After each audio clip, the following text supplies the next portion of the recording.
Nearly there, I think, Denny.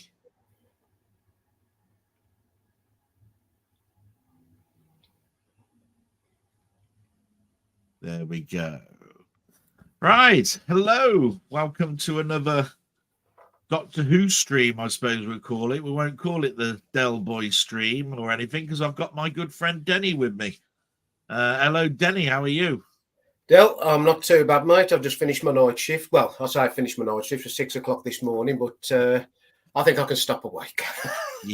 Yeah, you're keeping us all safe.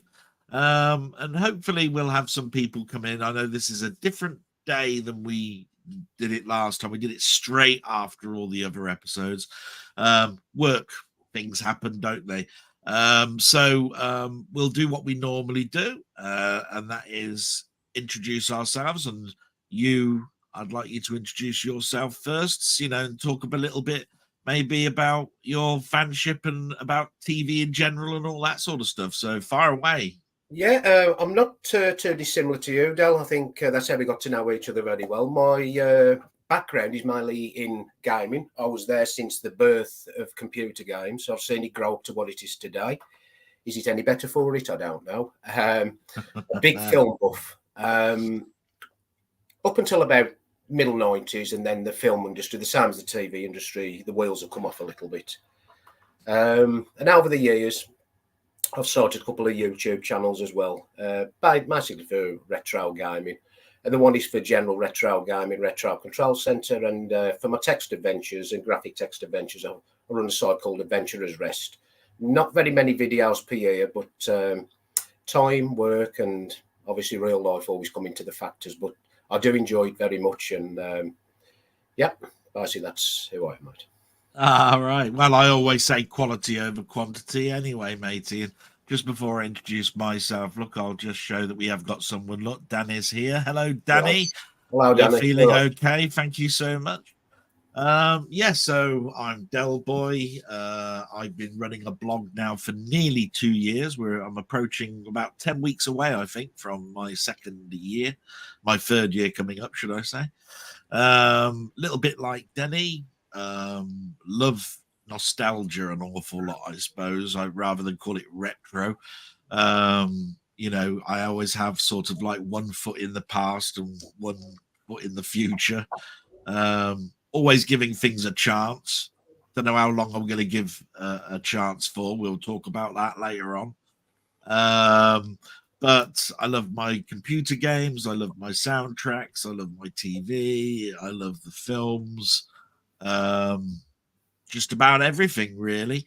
And I think that just about sort of like covers me. Anything you want to add, Denny, before we sort of get crack-a-lacking on this? No, I think we've said all we need to say. I think we better get into this one because it's going to be a big one. Yeah. Well, we've got a couple of other people that have just turned up. Look, we've got Ian, my friend Ian. Hi, Craig and Denny. Good to see you here. Hope you're okay. That's absolutely fantastic. And we got my friend Colin, although I do know that he is a very busy boy at the moment. He's going to be shooting off shortly with how many? I don't think it matters if I mention this, but you'll probably have around about 100 or 200 people on your carriages, if that gives it away on what you do, Colin.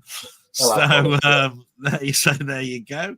And I think we got the last comment here. Look, I gave the last episode 7 out of 10, as I thought it was more like a normal Doctor Who. Yes, and just like anything, we'll be giving our sort of like scores at the end.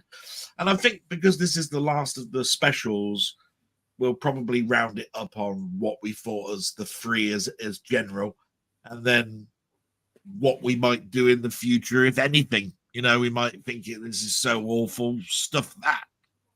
But we don't know yet. We haven't discussed this one, so we'll get cracking, I think. So this is how the format usually works. I'll read out my chicken scratch, and I call it chicken scratch because I can hardly bloody read it myself. I'm writing it down so fast. I've watched this episode once. It was at the time it was on. And I was writing it down. Denny, you've seen this only once, but you saw yours as a recording today because of work commitments. So it's true, yes? So it's a bit more fresher in your brain than me. So if I go wrong, and I'm likely to, please do correct me. Okay, but we're going to go with that normal format. We'll just check if there's anything else that's going on. Yeah, and we've got Colin. Briefly, it was better than the farce that was Jodie's flux sequence. Okie dokie. So we've got an expectation, possibly a little bit, with a couple of comments that we've had there. But we'll start off, shall we? Now, remember, it is a couple of days ago now for me. So here we go. We start off in 1925 Soho, London. We see the outside of an emporium shop. A gentleman walks in and speaks to a German shopkeeper. He tells the customer he has everything, board games, etc. The customer wants a doll. The shop owner says this one's got real hair cut from a lady, but she won't miss it. Yeah, so now what's happened to the lady? So then there's a little joke about sunny climates because he's foreign. Now, I don't know if you picked up upon that. But... Oh, yes. Yes. What else did I put here?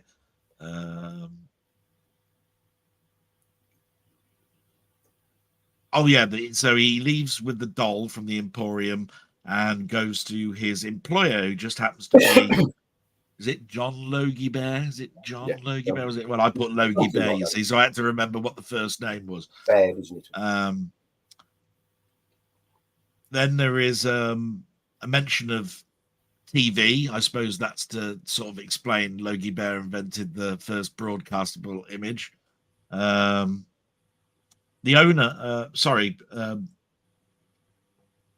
I put here saying the owner mentions a game. I'm not quite sure why I put that. But Logie Bear puts the doll in front of a device, turns it on, and you see the picture appear.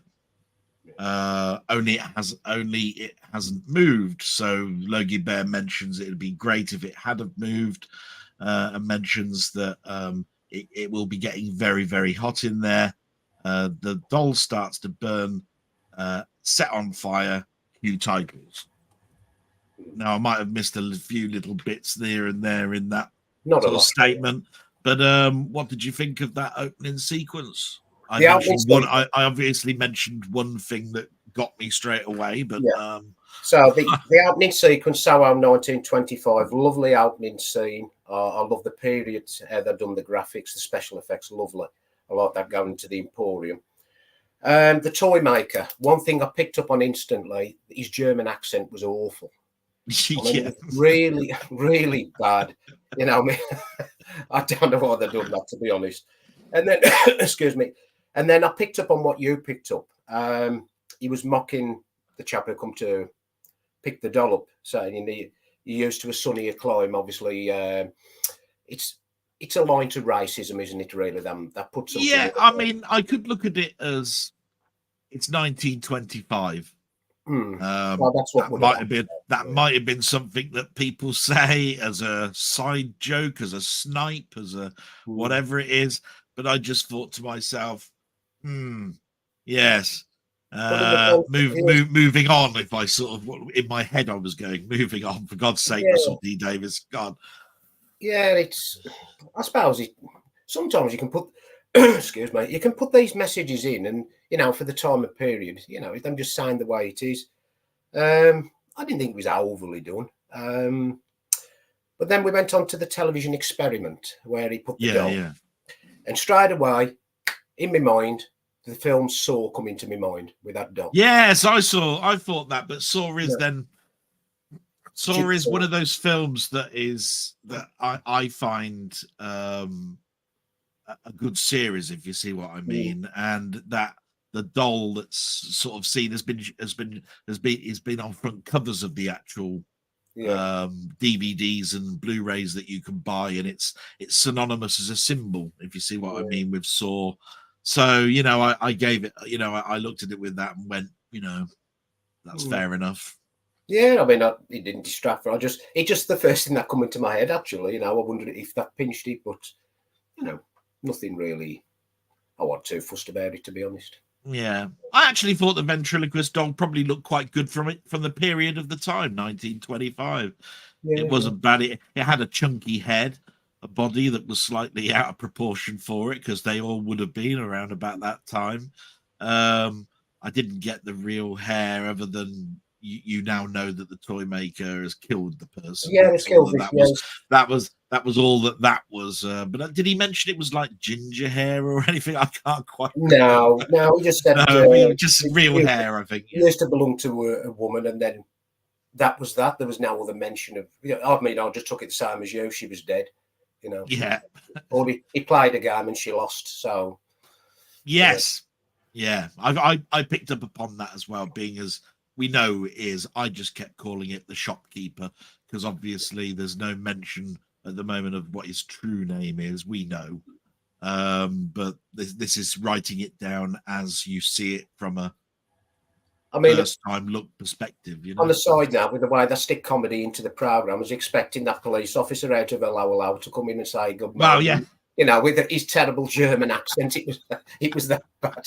You know what I mean? It was pretty poor. That was. I mean, in foresight, compared to the other two shows that we've done, I did see Unleashed afterwards, and he did mention about the German accent and how that he didn't like it himself.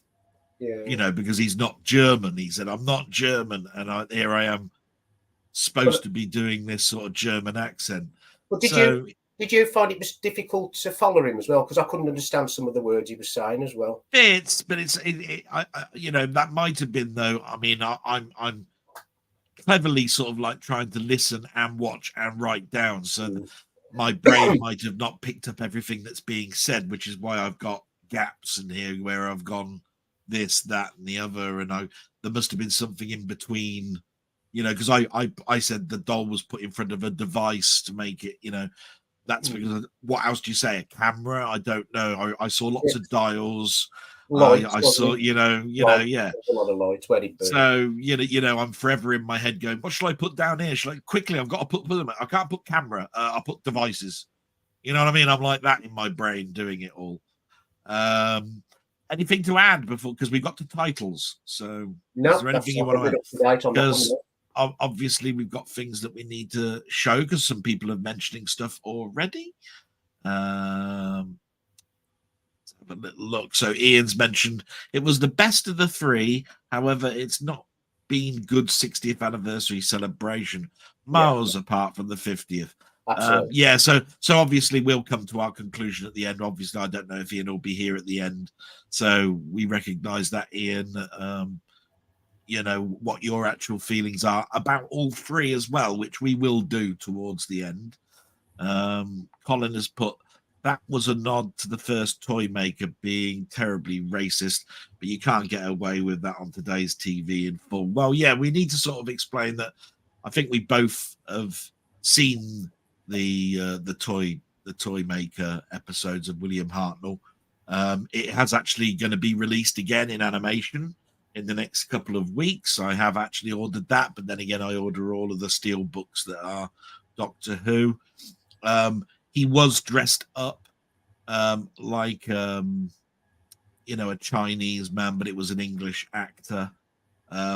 Even when I was watching it later on, I don't remember him talking with a Chinese accent. I don't remember him having slanty eyes or even acting like he was. I thought he was just wearing the costume of a period. So I didn't really pick up on whether it was really racist or not.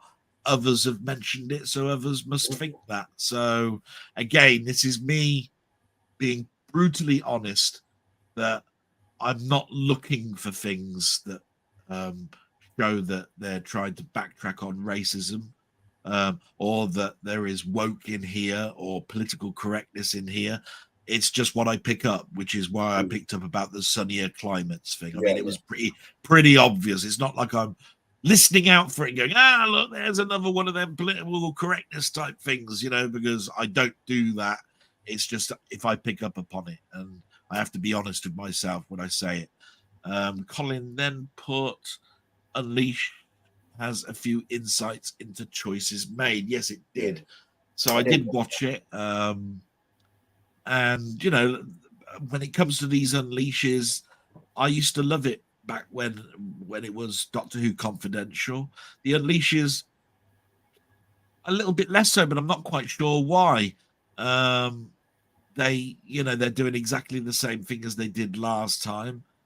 Maybe it was just because I was a little bit younger then, and it was a little bit newer, and it was showing me how far they'd moved forward from normal Doctor Who. Plus, under classical Doctor Who, we never saw that anyway.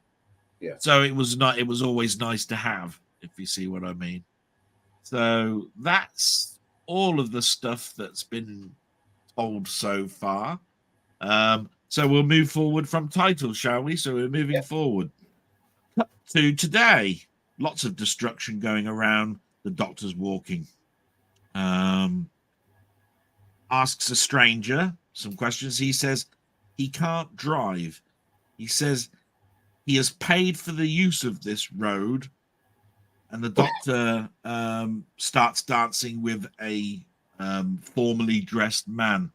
So that doesn't make too much sense. So I'm going to stop there. So I just need to explain, because I do remember this. The Doctor stops a man in the street and starts talking. Why are you acting sort of this way? He seems to be counter answering as if he wanted to cause an argument. That's what I got from it, but I didn't know quite how to word that. So he pulled up in front of a taxi driver because he wanted to rant and rave at him, just purely on the basis that he's a taxpayer, so he's got every right to stand in this road, and how dare this taxi driver be in front of him or anything. I think the Doctor's gotten hold of that concept because he was looking a bit weird, but yeah, I understand that. But then he sees the formally dressed, sort of like out of context man dancing around with a cane. And that's our first look at the Toymaker, who we still don't know is the Toymaker. That name has not been mentioned at all at this particular point. Anything that you want to add to that, to what I just said there?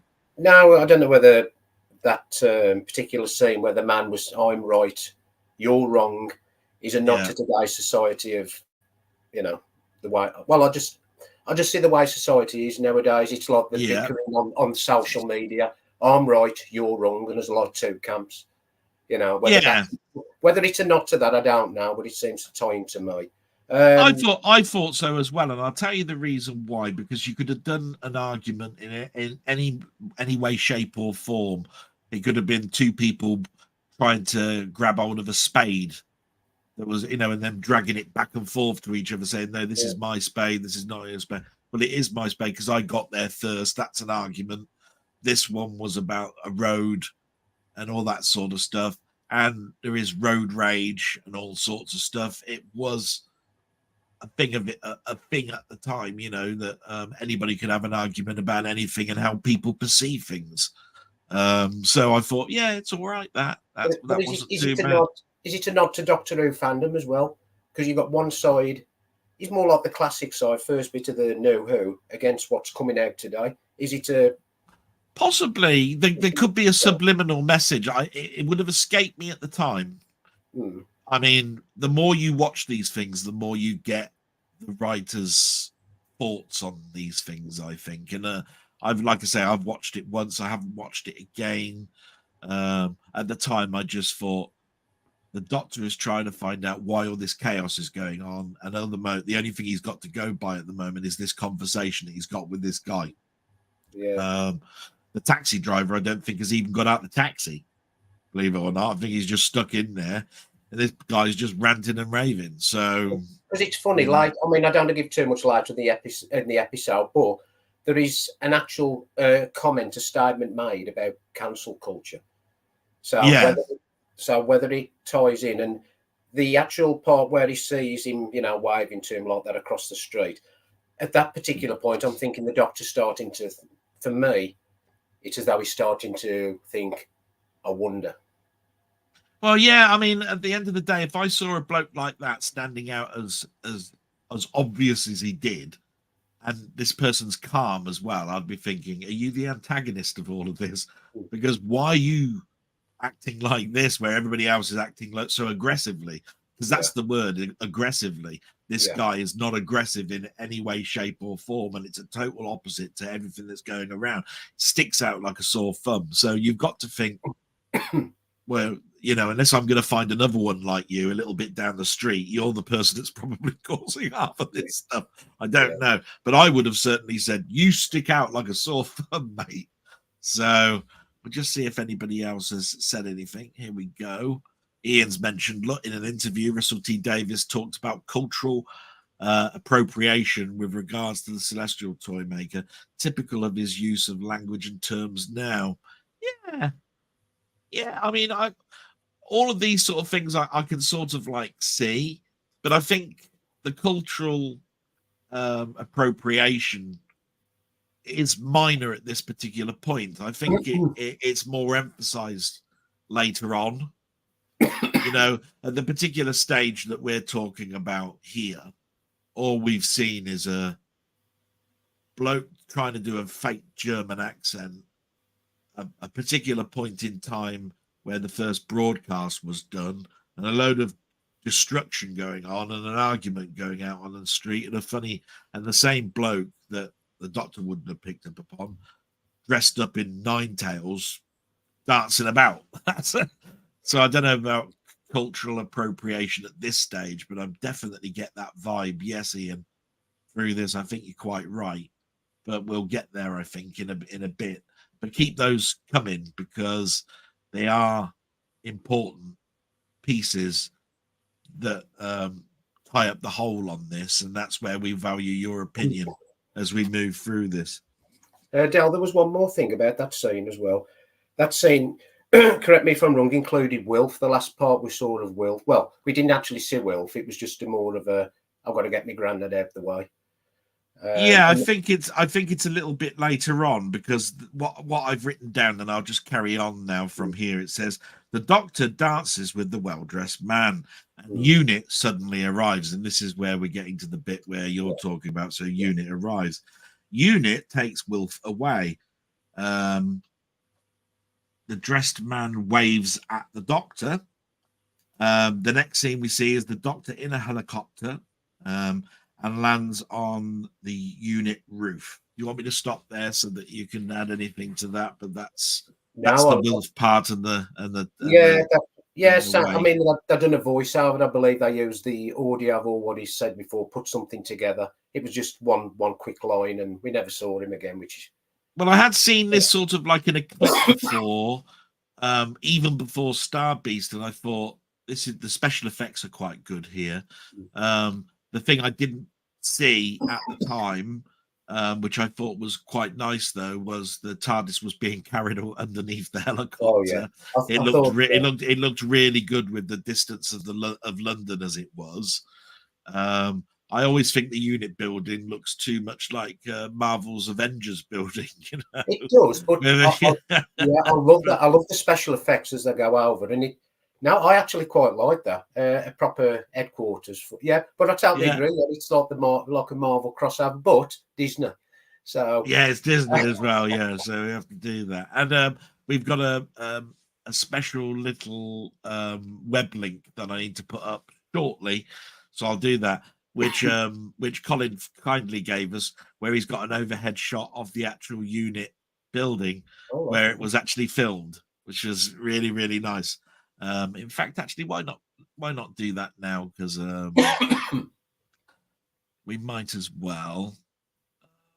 He put it here, didn't he? There it is. So I'm just going to put this into the chat now. Anybody can have a little look at it, but I do urge people to have a little look at this web link to Google Maps. And you'll see what Colin has provided to us. I thought it was very, very nice of him to do that. Shall I move forward, or yes? Anything to add? No, not at this point. No. I just wanted to say at this particular point in time, the special effects were looking pretty nice. Oh, they're very lush, mate. Very lush. Okay. So the helicopter lands on the roof.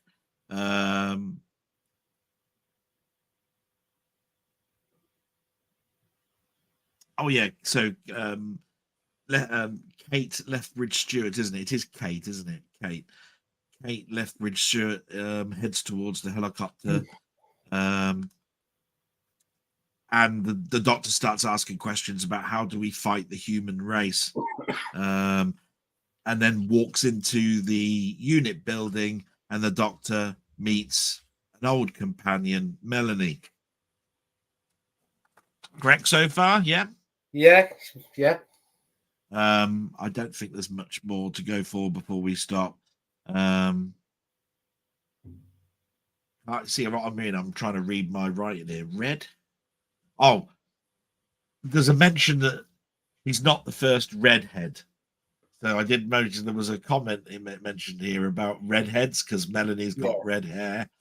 That was between the doctor and Melanie. They then see that the riots are going on worldwide and they're all going on at the same time. And it's also affecting politicians, for which we see a politician losing his rag on the screen. We then see an unusual alien creature called the Vlinks. Try to write it down as best as possible. Vlinks creature. And apparently the Vlinks has developed an armband which blocks the control of these people because they obviously are being controlled. The unit has worked out that seems to have been happening. So to prove a point, Kate Lethbridge Stewart removes the band on her arm, and nothing seems to be happening at first, but then she starts an argument off. Starts ranting at the doc and blames him amongst lots of others, including whether the person in the wheelchair is actually really in a wheelchair. I noticed that. Then they put the band back onto Lethbridge Stewart, and she returns back to normal. Anything you want to say at this particular stage? Just a couple of things. I like the little insert about the government. Why should I care about you? And where Donna says, "Well, there's no change there." A bit of left-wing politics there. Vote somebody, but not Tories. That's what come across there. The one with I forgot Stewart. What's her name now? Her first name. It's gone out. I thought it was Catherine Lethbridge Stewart, or Kate, or whatever it is. Now, when she was actually saying that to everybody, was it what was already there in her mind, or was it that was all? You know what I'm trying to say? She was. That's her proper thoughts, and was she masking them? Do you know? Is that like everyday life where you want to say something, but you can't say it out of, well, it's your morals, basically, isn't it? You don't say basically without your morals, but when it's stripped away, was that typically her? Because it was apologising to everybody after. Yeah, well, I mean, because if you've about it, thinking about it now, I don't think and as we learn later on, it's not something that's being implanted into people. It's actually an emotion that's being brought forward, so it would be naturally in their own brains, and it would be what they see. So she sees a person in a wheelchair, she sees Melanie with red hair, so he would obviously therefore, just to start an argument, would say, and I don't think you're as disabled as you think you are, because I've seen you stand up and all of this sort of stuff. That wasn't a message being inputted into her brain. That's something that she's seen, because we do actually see her stand. Yes, we do. Out of her wheelchair. And that, therefore, is something that she's just wanted to say. And she wasn't being derogatory anyway. She just basically was saying, I don't think you're as disabled as you think you are. She didn't say, you're not disabled, you're a fake. She was just exploding something. You know what I mean? That's there. You know, like a person that could be on the dole is on the dole because of a disability, and they say, yeah, you could work, really. There's nothing wrong with you. look at you, look, you're standing up. What's the matter with you? You know, that sort of thing. It's the same things that we'd have going through in our minds. Because, like I say, we do learn in a little bit that it is just a simple carrier wave signal that's going out that's causing this. So it's not brain transplanting stuff. I just thought, well, is it their own personal view when everything's stripped away and they just say what they want to say? Yeah, but what I was trying to get across is that everybody is a person and everybody has an opinion and all that sort of stuff. But in high emotions and in argumentative situations, your personality goes deep down.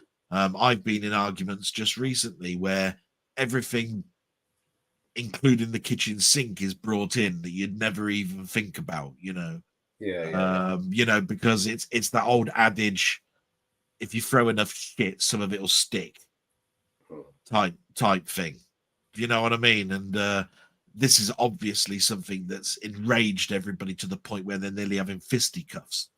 So this is like turning up the volume up to 15, you know what I mean, in your brain.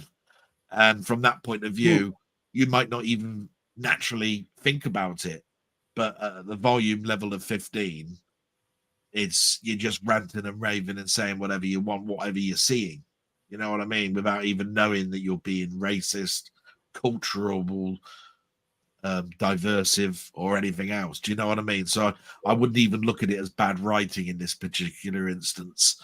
It's what the person was seeing and what was, and then it's like I put it to the point where if I walk into my mum's room now, she's got the volume at 90 something, right, because she's deaf. I go in there and I'm trying to have a conversation. I can't hear that telly. It's just in my ears. To my mum, it's normal, naturally speaking. Yeah. But I can't then, I lose track of what I'm trying to talk to with my mum because I can't understand with that telly as loud as it is what the hell you're talking about. You know what I mean? So I look at it a bit like that, you know, like if I'm stung, I'm constantly thinking about where I've just been stung. I want to itch it. I want to scratch it. It's there.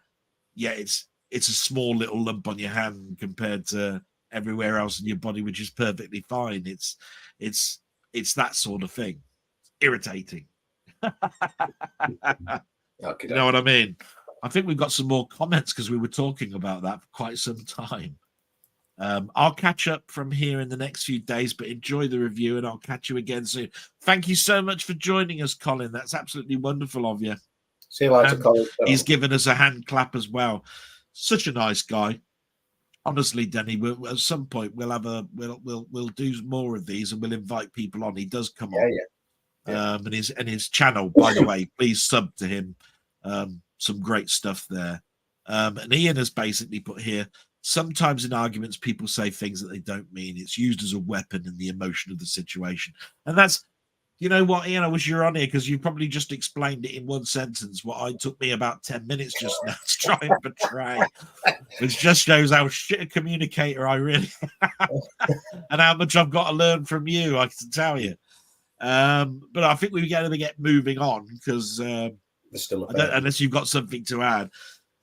So we've just basically, the armband is now back on Lethbridge Stewart's arm.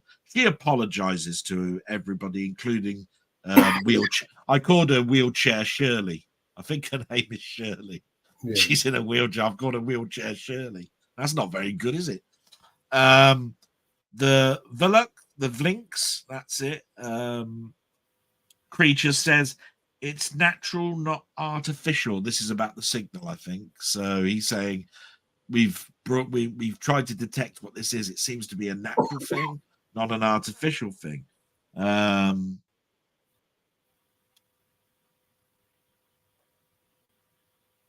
The broadcast seems to indicate that the band is a manipulation device.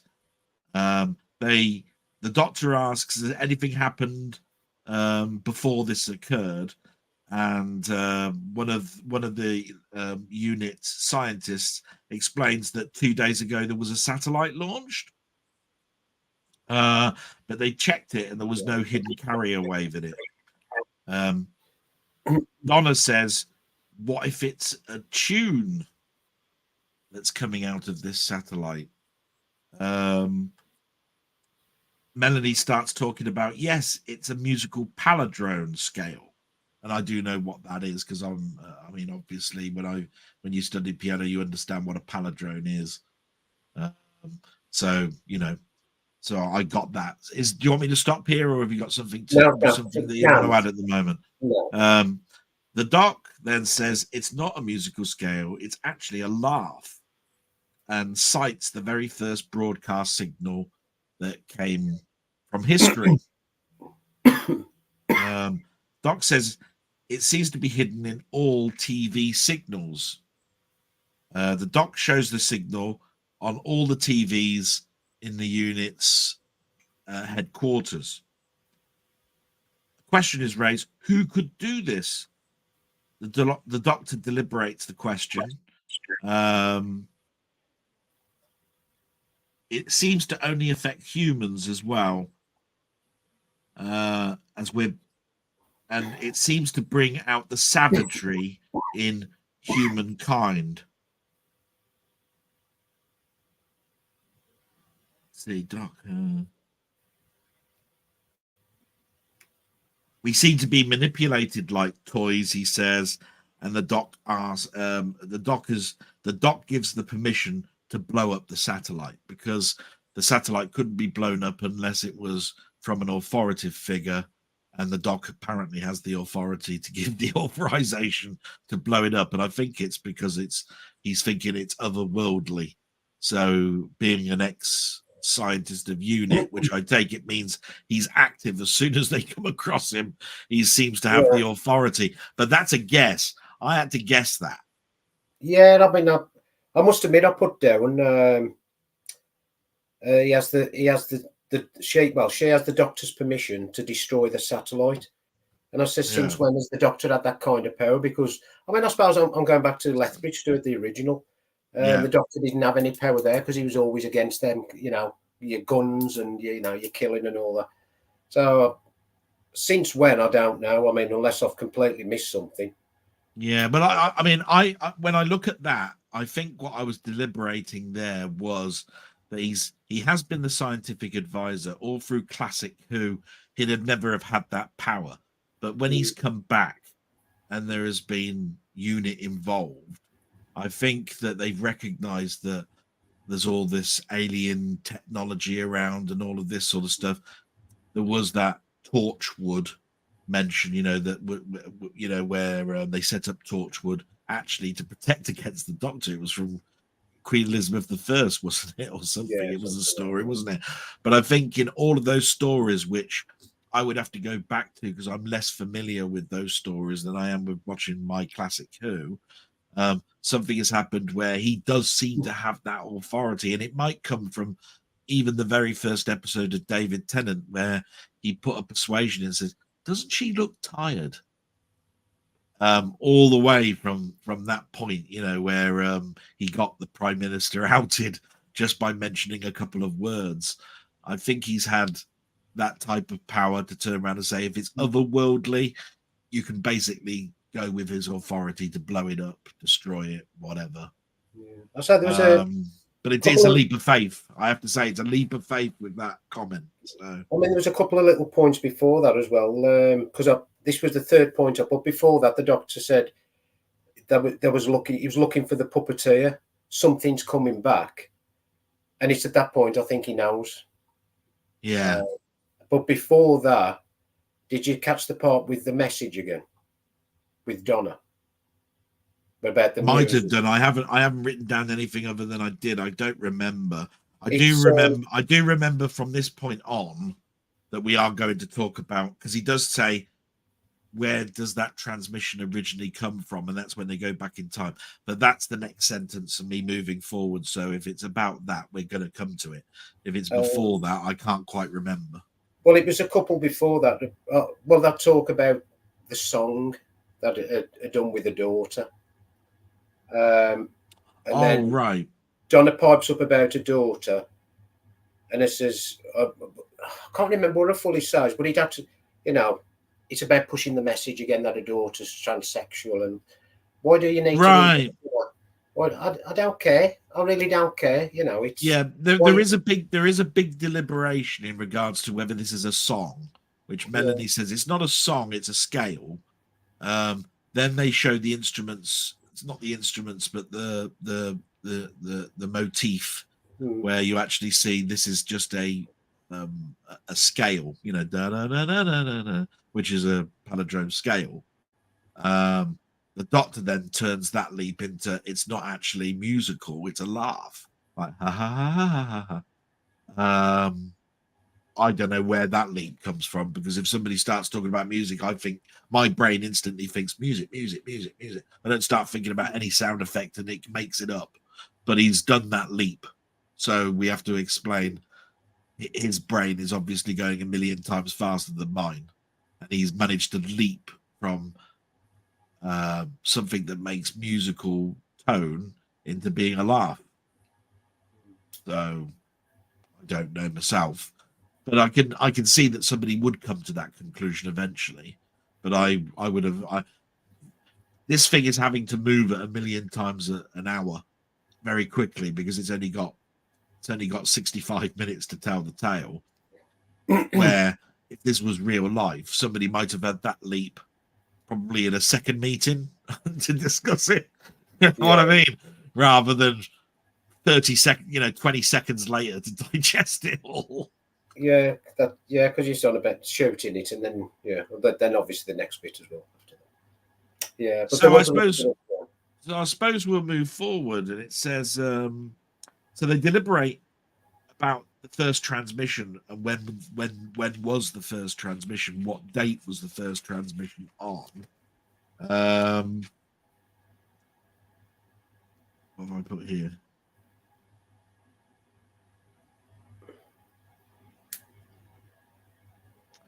Can't even read my writing. I've put here something about the stars. Come home after the man died. Comes home after the man died. Got a job at unit. Laser is prepared. So I can't quite remember what happened, what was going on there. Yeah, I can fill you in with that part. He talks to Melanie for a bit first. Yeah. And she mentions, I don't you remember from the classic series. So I put Melanie travels the stars. That's right. And the coming home is the bit where she said, I travelled home years later. Didn't she say she married?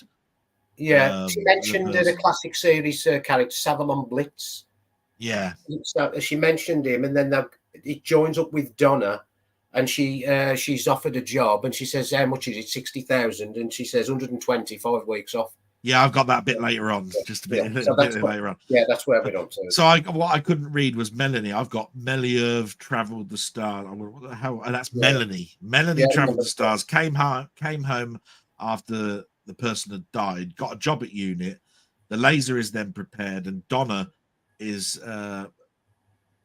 starts negotiating a job. She initially says 65,000. No, 65,000 initially mentioned. She says 120,000, and Kate turns around and says, "Okay, then." And she looks shocked. So I wrote that all down. Doc and Donna go to the TARDIS. They travel to London, 1925, Soho. Yes. And during the walk towards where they need to end up at, there's a discussion about Mel. I think that's because it's another companion, and it's like, was that somebody as well that you just left behind and all of that? I think that's sort of what the gist of the conversation was. The Doctor says that he's 1 billion years old, so we now know. Every time that there seems to be a Doctor, there is something that talks about how old he actually is. Yeah. When we got to Patrick, it showed on his diary, because he's got a 500-year-old diary. It's in publicity. It's well shot on publicity shots. You got Patrick Troughton reading a book, and it's got a 500-year-old diary. And as we move forward, I think Tom Baker next said he was like 700 or 800 years old. And as we've gone forward and forward, it seems to have been going up, but now it's 1 billion years, and I take it that's because of that stupid story. Well, it was a brilliant story, absolutely brilliant story, where the Doctor was in a loop for absolutely ages, and apparently he stayed in that loop so many years it's aged him to to nearly 1 billion. Is this Flux storyline? Is it? No, that was Capaldi. Oh, right. And it was the Raven story where he was trying to save Carla's is it Carla's life? I think that's what her name was. Clara. That's it. Oh, I can vaguely remember that. The Time Lord sent him to a castle where he couldn't get out. He Oh, was just in an endless loop. Yeah. He was in that loop for years and years and years. And in the next episode, when he did actually get to Gallifrey, he was really, really menacing looking. And he was going, I'm going to really do your heads in now because I've got vengeance on my, it was revealed that he was there for millions of years. He was in that loop and he would not come out of that loop because he said Clara was never going to be the person that was going to lose out in this story. So anyway, we've learned that the Doctor is now 1 billion years old and he's been busy. That's why he doesn't talk about his companions. He always says, because I'm busy, I don't talk about my companions because I'm busy all the time. Donna says,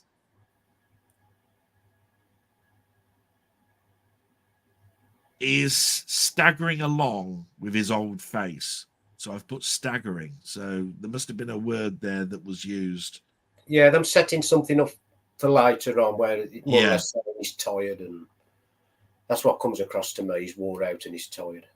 Because there's a reason to why his original face come back to one of his previous incarnations. So we're just gonna end right there where it says Doc and Donna then go into the Emporium shop, and I'm going to stop there because I want to know what your feelings are up to this point. And we've got a couple of extra comments that have been made. So Ian has said the music he thought was close to Close Encounters of the Third Kind. Na, na, na, na, na. Well, it is a palindrome, but it's not quite the sine wave there. So yeah, I can see that. And they communicated in the film through music sounds, which they did in Close Encounters of the Third Kind. And it's probably one of the iconic films where they did use music to communicate, I think, with aliens. I can't think of a film before John Williams's Close Encounters of the Third Kind where they talked through music as a way to communicate. Can you think of a film like, where we've tried to speak to aliens? I mean, even if you go to The Day the Earth Stood Still, all we did was have tanks there and us talking in English language while Clayto comes out. Yes, there is. I can't think of one off. I can't think of one, so I think that's probably quite true. We have tried to use music, mathematical, but I think it's an old thing there because we've even sent up a satellite, on Voyager, didn't we, with music and cultural pictures and so forth. And we count music as being maths, don't we? We always count that if you're quite mathematical, you're probably quite musical as well, because music's is math. And it really is. I look at my hand now and I know what those numbers are on the keyboard.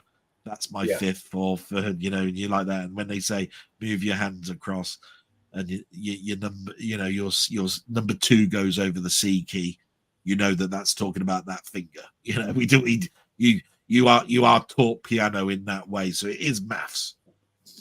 No other signs of comments at the moment. Anything you want to add, because they're just about to enter the Emporium shop? Right, there is one thing I want to add. I want to put you and everybody else on the spot now. Oh, good, right. Right. Was there anything before walking into the shop that caught your eye? Anybody? I might be totally off base here, but there was. All right, I'm going to give everybody a clue. It was the shop next door. Well, I was going to say, I'm trying to think to the right and the left, and I thought there was a bike or some sort of black bag type thing that was in front of the shop of the shop to the right-hand side. It was on definitely the right-hand side. Right. It's an Easter. I think it's an Easter egg. Right. Any comments at all, Del? Anybody think what the shop? Let's have a little look. No, nobody's mentioned any communication. The shop is called Grades. Grades? Yeah. Grade or Grades. Is that an Easter egg, Michael Grade? Do you know what? That's a damn good. That's a damn good pickup. Because I didn't even think about that. Just But Michael Grade, yeah, who tried to cancel it for all them years. Whether it is, I'm just clutching the straws probably, but I wonder. No, damn good shout. I'm glad you brought that up because I did not see that, but to be quite honest, he's been mentioned an awful lot actually leading up into these specials. They constantly kept bringing up, said it was Michael Grade that tried to cancel it for a number of years before it actually did, and it was this guy that didn't want it to be, and all of this sort of stuff. Because they've been talking about animation just recently, and apparently there was going to be an animated series in 1989. So I just know about that. But no, damn good shout, matey. Nobody has commented about that yet. So really, really good shout. And like I say, my chicken scratch is bloody awful. So thank you very much for filling in with me here a little bit. So the Doctor and Donna go into the Emporium shop, right? She sees that the shop owner, seems to be juggling and throws balls at the Doc.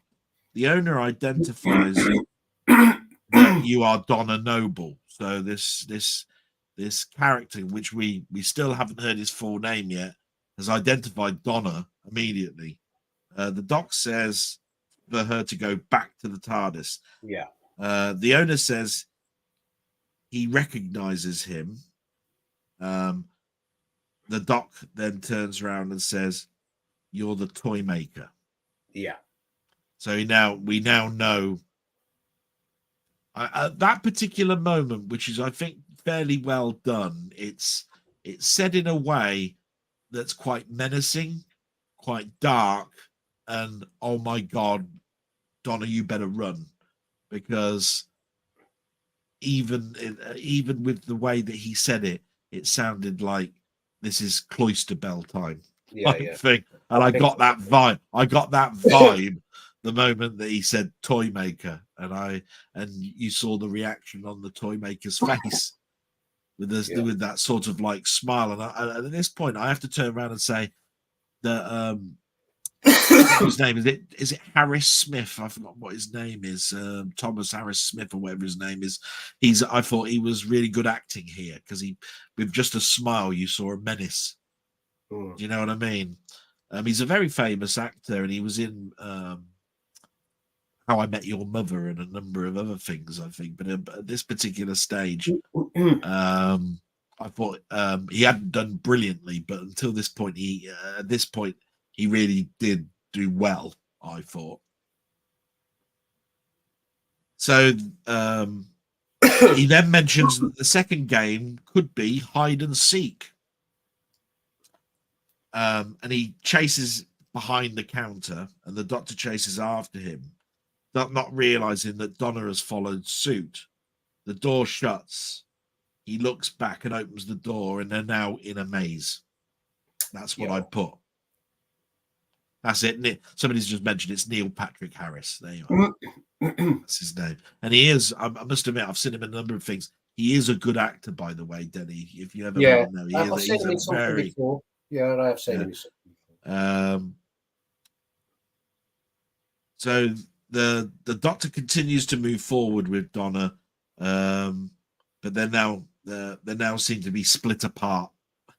It seems to be something that always happens. Now we can't turn around and say that this is a bad thing, because it happens all the time in classic Doctor Who, where they get split apart. The companions go off in one direction, the Doctor goes the other. They meet all up at the end. They all hug each other and they carry on. This is just a trait, I think, that just happens in Doctor Who. There is a splitting apart at some point. Yeah.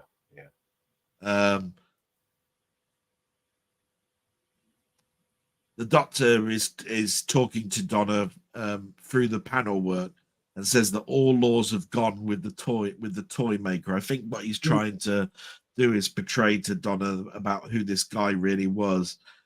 He mentions that that when he was young, he made a mistake.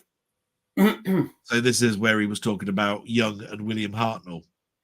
Yeah, that's what I've which I got thought down was there. quite good because you're talking about an old guy, but you're When I was talking about your young, younger self. your younger self, which was older than the incarnation he is now. Yeah, Yeah, yeah, which yeah. I I got thought that. was quite nice. Yeah, that was brilliant. That was. And he mentions that he beat the Toymaker, and then there's a recap of that.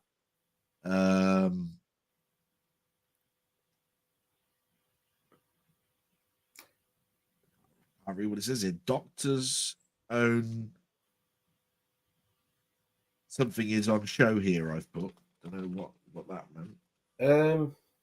Doc says, "Oh, the doc says take away his toys and what? That's right. There's a conversation going on where if you take away the toy maker's toys, what is he? But the toy maker is also saying, but if you take away my toys, what am I? You know, take away his TARDIS, take away his sonic screwdriver. Yeah, that's what he was saying to himself. What am I? You know, Yeah, what am I? You know, I mean, you take away all my toys, and I'm nothing." Yeah, I got that one as well. Said he is. He's not. Yeah, he says at this particular juncture that he's not quite sure whether he's going to be able to save Donna this time. Yeah, that's right. Yeah. But Donna insists that they move on. And then I've got something. It says here. It says chance, but he may lose this time. I think that's chance as the game. Yeah. It's more or less the throw of a dice, and it's just by luck. He won it last time. He more or less say he won it by luck last time, and he ain't the odds are against him doing it again, basically. Yeah, yeah, I agree with that. So Doc looks for the current door. Doc, Donna are then separated. Both say don't move, but they do move. Doc leaves the room. And it's got here axe all wrapped up from the state of a human doll. Now that's about Giggle in the hand or something. Yes, I can pull you in with that, Del. But actually, that scene was, remember the original chap that bought the doll from the shop? Yes. He was all wrapped up, wasn't he, in the scene, and he unwrapped him, and he was a doll. Yes. And then the toy maker was playing with him, wasn't he? So that's it. Yeah, so it's from it. Yeah, so that it's a doll, but it's the employee that's the doll. Yeah. And starts walking towards him like with strings. So that's why I've put about something about in the hand. Shows himself as the doll. The doll seems to be manipulated by the toy maker because you see him as he's incredibly huge. So you see the strings as it's moving towards him. Donna is in a new room. She hears some crying. Sees a small doll walking towards her, which we realize then is called Sticky Sue. And this doll seems to be talking in rhyme. The doll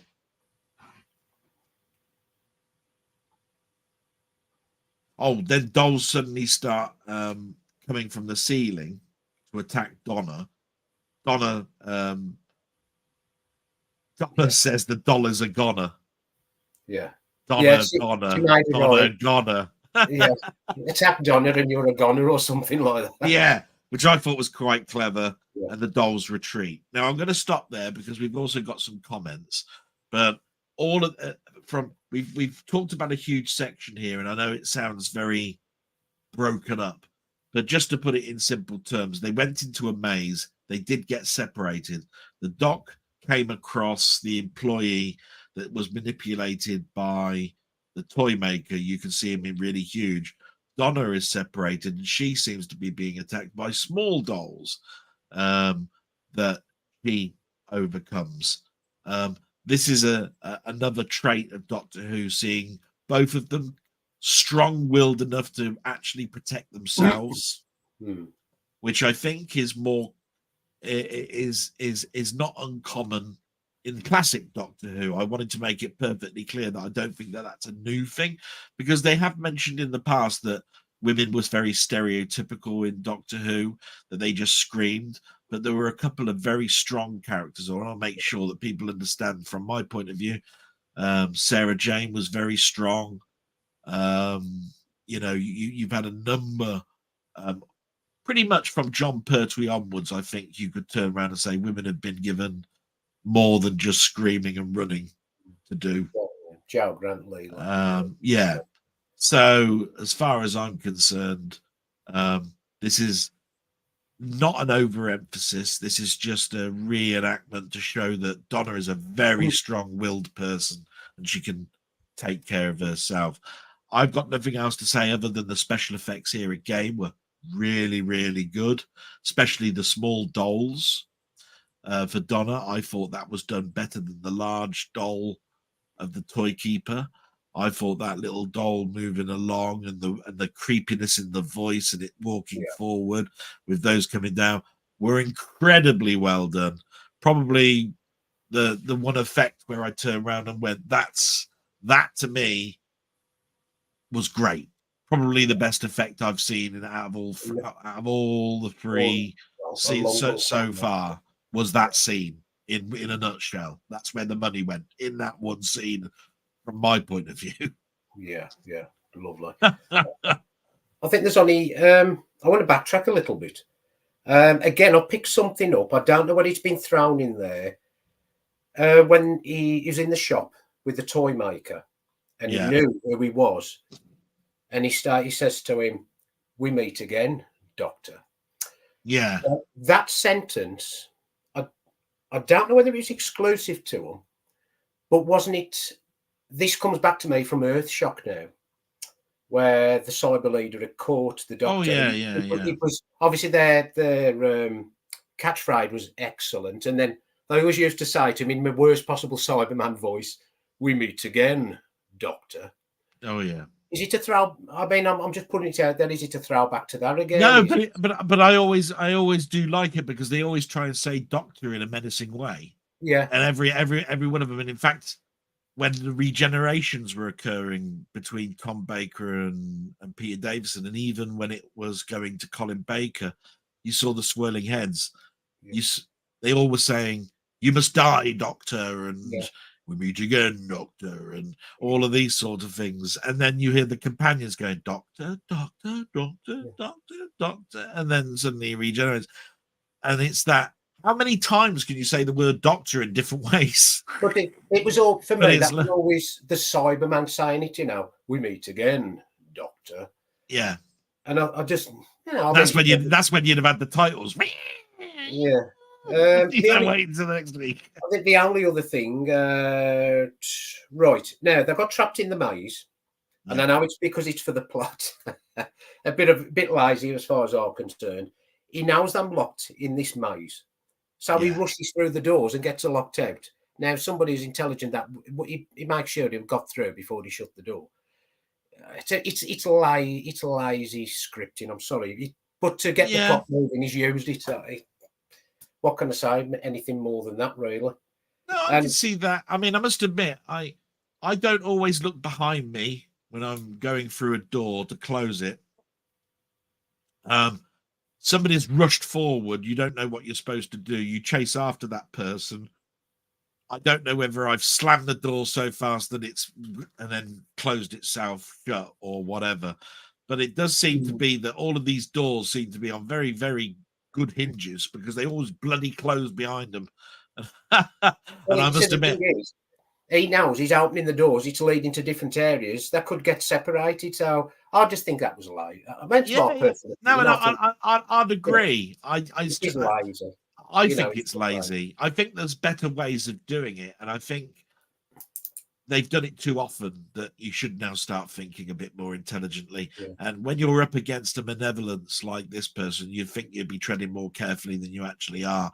You're not just going to blusterily move forward and take anything on the chin because I am the Doctor. You know what I mean? And I mean, you've got to turn. I mean, you've even heard it in his voice. He's like, "I'm scared at this point. I don't even know if I can help you because I know who this guy is." You're not going to exactly just then rush forward with everything, are you? Yeah. So, yeah, I am agreeing with you that it's a bit lazy. Yeah, but I agree with you. Those two sequences, the same with the puppet, where he's using the puppet, and the one with Donna. Now, I thought the one with Donna was the biggest throwback to the classic Doctor Who I've seen, because that was like behind the sofa type stuff for the young kids. Yeah. You know what I mean? For when you was a kid. And I thought those two scenes were brilliant. And I can't take nothing away from them doing that. They were brilliant. The special effects was brilliant, and the acting. And that's what I liked about that comedy. It wasn't stupid comedy. It was a throwaway line to say, you know, now I've got you. You're a goner. You tried to attack Donald and you're a goner. I thought, yeah, a good one-liner. I caught on a little bit later on, and I'll only mention it briefly here, that all the way through this, it's manipulation. And what is manipulation other than being strung along like a marionette? Yes. Everything so far has been with strings. You know, this character's on strings. There's a ventriloquist doll that was with strings. Later on, you're going to see a Punch and Judy set with strings. And you're just looking at this through this and say, these are not the only type of toys. Not everything is on strings, but he's being manipulated. What best way to show manipulation other than with a character with strings attached? Do you see what I mean? And I just thought that was great. But we'll talk about that in a little bit. We've also got some talking going on here. So Denny Jukes, yes. So Neil Patrick Harris is also part of the Magic Circle. That I know. That's why they brought one of the reasons why they did the card tricks. We'll talk about that a little bit later on. Don't want to give too much away. David Retrogames played Bradley. Hello, chaps. Hello, Dave, matey. You ain't at work, are you, Dave? Yeah, hang on a minute. Shouldn't you be at work, you bastard? Every time it's like, oh, you listen to me while I'm at work. I take it, yeah, you're at work. Right. David Retrogames, blooming headphones have gone flat. Hope the string goes well. Sounds like he's had to go. I reckon it's because he's been outed, and we're going to get to him now and say, you should have been working then, and you were watching in, you naughty boy. So lovely to have you here, even if it was a fleeting second, David. Thank you so much. You made my day actually coming in. Ian then says, we meet again, Doctor. I always think of the Master. Yeah. I mean, like I said, there's a couple of people that are really menacing. They mentioned just recently Sutek a lot. Now, yes, somebody did mention to me at work, because I haven't watched any documentaries, that they think that at the end of this particular episode, there's a nod to Sutek. I don't know. We haven't got to the end. We haven't deliberated it yet. I don't want to put that idea into your head before we move to the end. But there has been an awful lot of talking about Sutek. And if you remember Sutek, just for the audience, that was a fantastic episode of Pyramids of Mars. The Doctor has put him in a corridor of time where he is going nowhere for the rest of his life. He is stuck in a time tunnel between now and eternity with no way of getting out. That's how I know where Sutek is. But Sutek was malevolent and a god. And yes, we are talking about the Toymaker being an altogether different type of alien and very malevolent. So we are talking much higher profile characters, even if you've only seen them once or twice. These are characters that are far more powerful than even a Dalek. They're toys as far as the Toymaker is concerned. So shall we move forward? Yeah. So we've got here, look, the Doc and Donna are reunited. Then a show starts with the Toymaker. The Doc and Donna are seated while they watch a Punch and Judy show with Donna as a doll. The Toymaker cuts the strings of the doll. Then I've got lots of things here. It's got Bill as a doll, Flux as a doll. Doc challenges the Toymaker to a game. So there were several dolls that were mentioned there, and I mentioned Bill, and I mentioned Flick, I think it was, actually. So we were talking about past companions in the Capaldi era here. Billy was the Capaldi where she turned into a Cyberman. That's I right. remember rightly. I'm not quite sure who Flick was. I remember it was another companion. I think what the Toymaker was trying to say here is your companions mostly die, but they're alive. So they're not really dead. They're sort of like just alive in another way, a sort of thing. I think that's what. Anyway, the Doc challenges the Toymaker to a game. The Toymaker agrees to a game, sits at a card table, and then talks about the master, who's now is in the Toy Master's mouth as a gold tooth. As a gold tooth, that's correct, yeah. What I got out of that was nothing until the end. So I'm not going to say anything until the end. Yeah, I know where you're coming from. Yeah, should we mention it now? There's a nod to Flash Gordon here, and a bloody big one. Right? The film Flash Gordon, where Ming the Merciless hands out his hand with his ring, and his whole spirit turns into a ring and drops on the floor. And then, with Ming's body all now in dust, somebody picks up the ring, and you hear the Ming's laughter, and that's the end of the film. There is a nod of that at the end of this. Yeah. Well, you know, which you could say is clever, or you could say you're just throwing everything now that's in old science fiction in to throw this in now, aren't you? Yeah. So the Toy Master says, "What should we play?" Trying to read my writing. I do.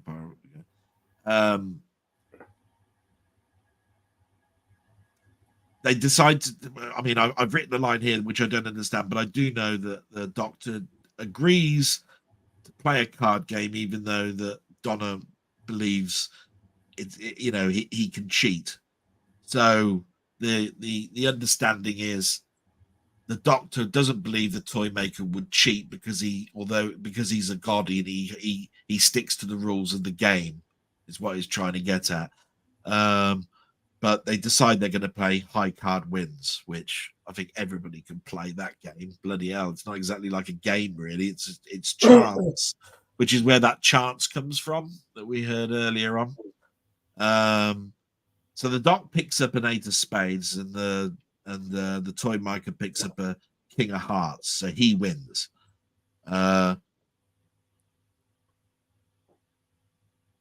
But the Doc then explains it's a draw because the last time they met, he won. So basically, it's 1-1. It's a draw.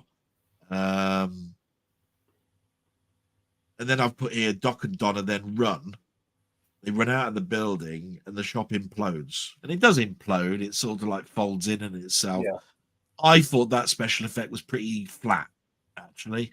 I could see the side of the building where it was coming in, it was folded in on itself, which was all very nice, and it turned into a box. But when you're looking at the perspective of the side, it looked drawn. Yeah. To me, that looked drawn. So it was the weakest of the effects that I'd saw so far. Still high up, don't get me wrong, but it was a weak effect. I have to say that drawing wasn't particularly great. We then move back to today. So we now, with all of that going on, the world continues to move forward, and we move back to Unit, and the laser is being prepared. Did you catch before that, Del? Did you catch something that he said? The master had lost a game with him, and that's when he become the gold tooth in his tooth. That I picked up later on, but I didn't pick it. Yeah, so you picked that up then, but I picked it up later on. Yeah, when the gold tooth goes in, because I know that he said it was the master's too. You know that the master was trapped in there, and I know that the Toymaker is a game player. But I didn't pick up upon whether it's a master from the future, a master that we've seen, or a master from the past. Because this is what times in. You remember the episode with the meat where he said the boss is coming? Yeah. Now, this was just before he played the card game, and he said the master had lost a game with him, so he obviously becoming to his tooth. And then he says, one player he didn't dare face, the one who waits. the one who waits, like Yeah. says Suter. I saw it hiding and I ran. This is someone else's game to play.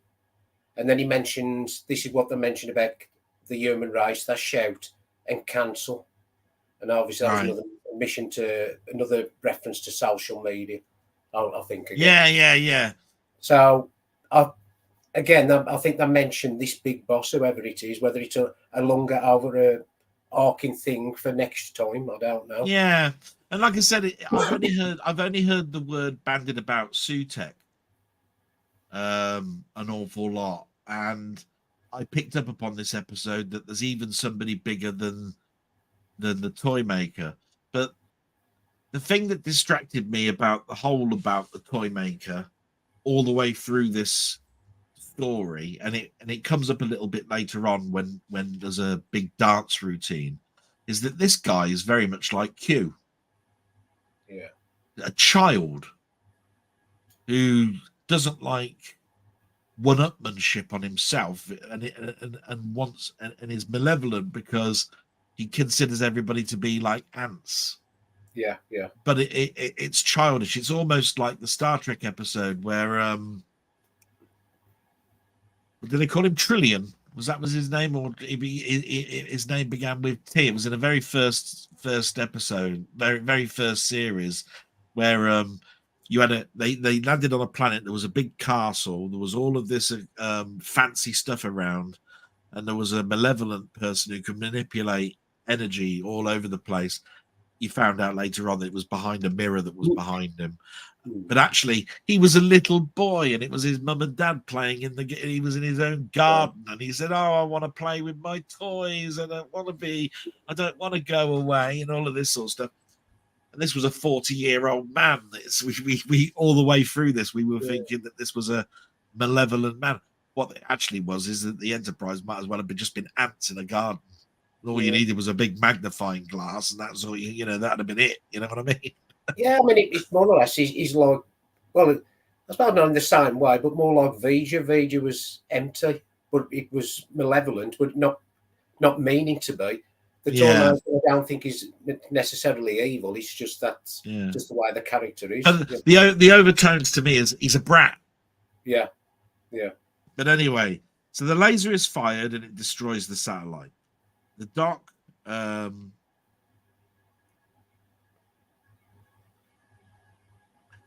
asks Melanie to look after the box. That's the box that they brought back from 1925. Yeah. The Flux is monitoring deep space. The doc gives a program to Unit, which hopefully will close the door to the universe. I think that's what it was. There was he's trying to stop. He wants to close the door so that the Toymaker can enter and leave as he pleases. So he's trying to destroy his exit, I think, or destroy his entrance. And he mentions that the universe is not binary. And then music starts playing, and it's Spice Girls, Spice Up Your Life. And the Toymaker master enters and starts dancing. Starts dancing with all the unit soldiers. I was happy at this stage because I thought from one trailer that this was going to be a musical. The whole episode was going to be a musical. I think some people were even deliberating that out of all of these 3 episodes, one episode was going to be a total musical with the Doctor singing and all of this sort of stuff. It just happened to be the same sort of dance sequence that we had with the Master at the very early episode of the cliffhanger. The Master was sort of dancing along to I Can't Decide. It's a song called I Can't Decide. Do you remember? I can't decide whether you should live or die. That was the song. And the Doctor is like 900 years old and looks like an Oompa Loompa in a cage. Right, it's in a David Tennant episode. Yeah. Anyway, it just happened to be just a sort of like a dance sequence. I think we've got some more comments, actually. Let's just have a quick look. Another friend of mine from the film side of things. Did you see that? Hey, Delboy, hope you're okay. Nice to meet you, Mike. He was on yesterday. He was in a chat and he was talking about YouTube. Very, very educated guy. Loves his films, but I mean, honestly, quite deep thought. And he was trying to help people yesterday by talking about YouTube, why YouTube is good, why YouTube is bad. I happen to mention that YouTube is a free platform, gives us all a voice, and I can live with the ads. You know what I mean? When you consider that we've got all this bandwidth, this massive amount of space that we can record all this stuff. Yeah. So anyway, that's Mike. Hi, Mike. Thanks very much for all your input, matey, and I love your videos. Then we got Sandy. I couldn't make it through this episode. I turned it off. Not even halfway in. I will ask at this point, because we are sort of like just over halfway. Did you feel like turning it off at any point up to this point? Because I have to turn around and say at this particular point, it was becoming very formulaic, but I hadn't quite got to the point where I went, I can't watch this anymore. Probably because of that special effect. If that special effect of the dolls hadn't been at that point where I would have said, no, I want to see what happens, because that special effect was really good, and I want to see if there's others like that. But I think that was the only reason why I wanted to continue, actually, because it was a very formulaic point. Yeah, up to this point. Well, I've got to be honest. I thought this probably was the best of the three. I ain't saying it's the best thing in the world, but it could have made a general episode in a normal series. I'd have sat through and watched it. It wasn't stupid. It wasn't silly. Until they done that bloody Spice Girls set, and I thought, why? Yeah, so that's where we're at the moment. We're doing the Spice Girls bit. Yeah. Why? Yeah. So we'll get to the point where the Spice Girls set ends, and then we'll come back, because we do need to talk about that. But I'm glad you answered it, because at this particular point, I still wanted to watch on, which is a good sign. It was a good sign. I hadn't got to the point where I went, stuff this shit, turned it off. So that's good. And I didn't feel that in all of the episodes, actually, so far, regardless of whether we were going to do a stream or not. I would actually say if I got to that point. So that's good. So we were both in agreement. We didn't really want to turn it off at this point. Yeah. So anyway, so the toy maker comes in. He's dancing to Spice Girls, Spice Up Your Life. Dances with with Unit. 2 unit soldiers are then turned into balls, because they rush towards him, and they turn into just big coloured balls. Gunshots are then turned into confetti or rose petals. I couldn't quite tell whether they were confetti, rose petals. Yeah, that's like little hearts, wasn't there? And the toy maker then disappears. What have I put in? Doc asks for results of the scans. You can hear a doorbell ringing from you can hear a doorbell ringing, which sounds like the ringing of a shop. You know, when you enter a shop, ring, ring, ring, ring, ring, ring noise. Lethbridge Stewart recognizes that the toy the toy, is it toy maker or toy master, isn't it? Because I keep calling him toy maker and then toy master, and I want to get my you got me. It's the celestial toy maker. Is it the celestial toy maker? You got me at it now. Yeah, because I want to get it right, because I keep changing it from toy maker to toy master. Toy maker. Yeah. So Lethbridge Stewart recognizes that the toy maker is now sitting at the laser. Fire away now, Denny, with your observations with all of that Spice Girls stuff, because I know you've been itching. You've been itching to say it. So right, a good episode completely spoiled with that stupid bloody scene again. Why do they do it? Why? Is there any reason for that to be in? Can you think of any appropriate reason for that to be in, besides do a musical number? The reason for it, I think, is that Russell T Davies, and this isn't he's a bloody pillar, that's why. is a very, very big person who recognizes music of the time in the gay clubs. And so he recognized that Spice Girls were very much a big influence on the gay community. And that particular song was just something that he probably had in his Walkman. And he therefore brings in, on occasion, just to appease and make himself smile, brings in a musical number. Because there's no other reason for it. The Doctor's never been, you know what I mean? It's just this sort of bloody stupidity and lunacy that turns people off. Well, it certainly turns me off. You know, I mean, they had a good episode up to then, and then he just, you know, to put it in a strong way, it pissed me off, to be honest. I just think, why have you threw away a pretty decent episode and put that in, and you've undone all that good work up to yet? So, like I said, there was the other musical number that I remember was in Russell T Davis's era. It was I Can't Decide. I've just remembered who it was. It was the Scissor Sisters. Yeah. The Scissor Sisters, again, big band in the gay community. Right. So this is self-indulgence in behalf of Russell T Davis.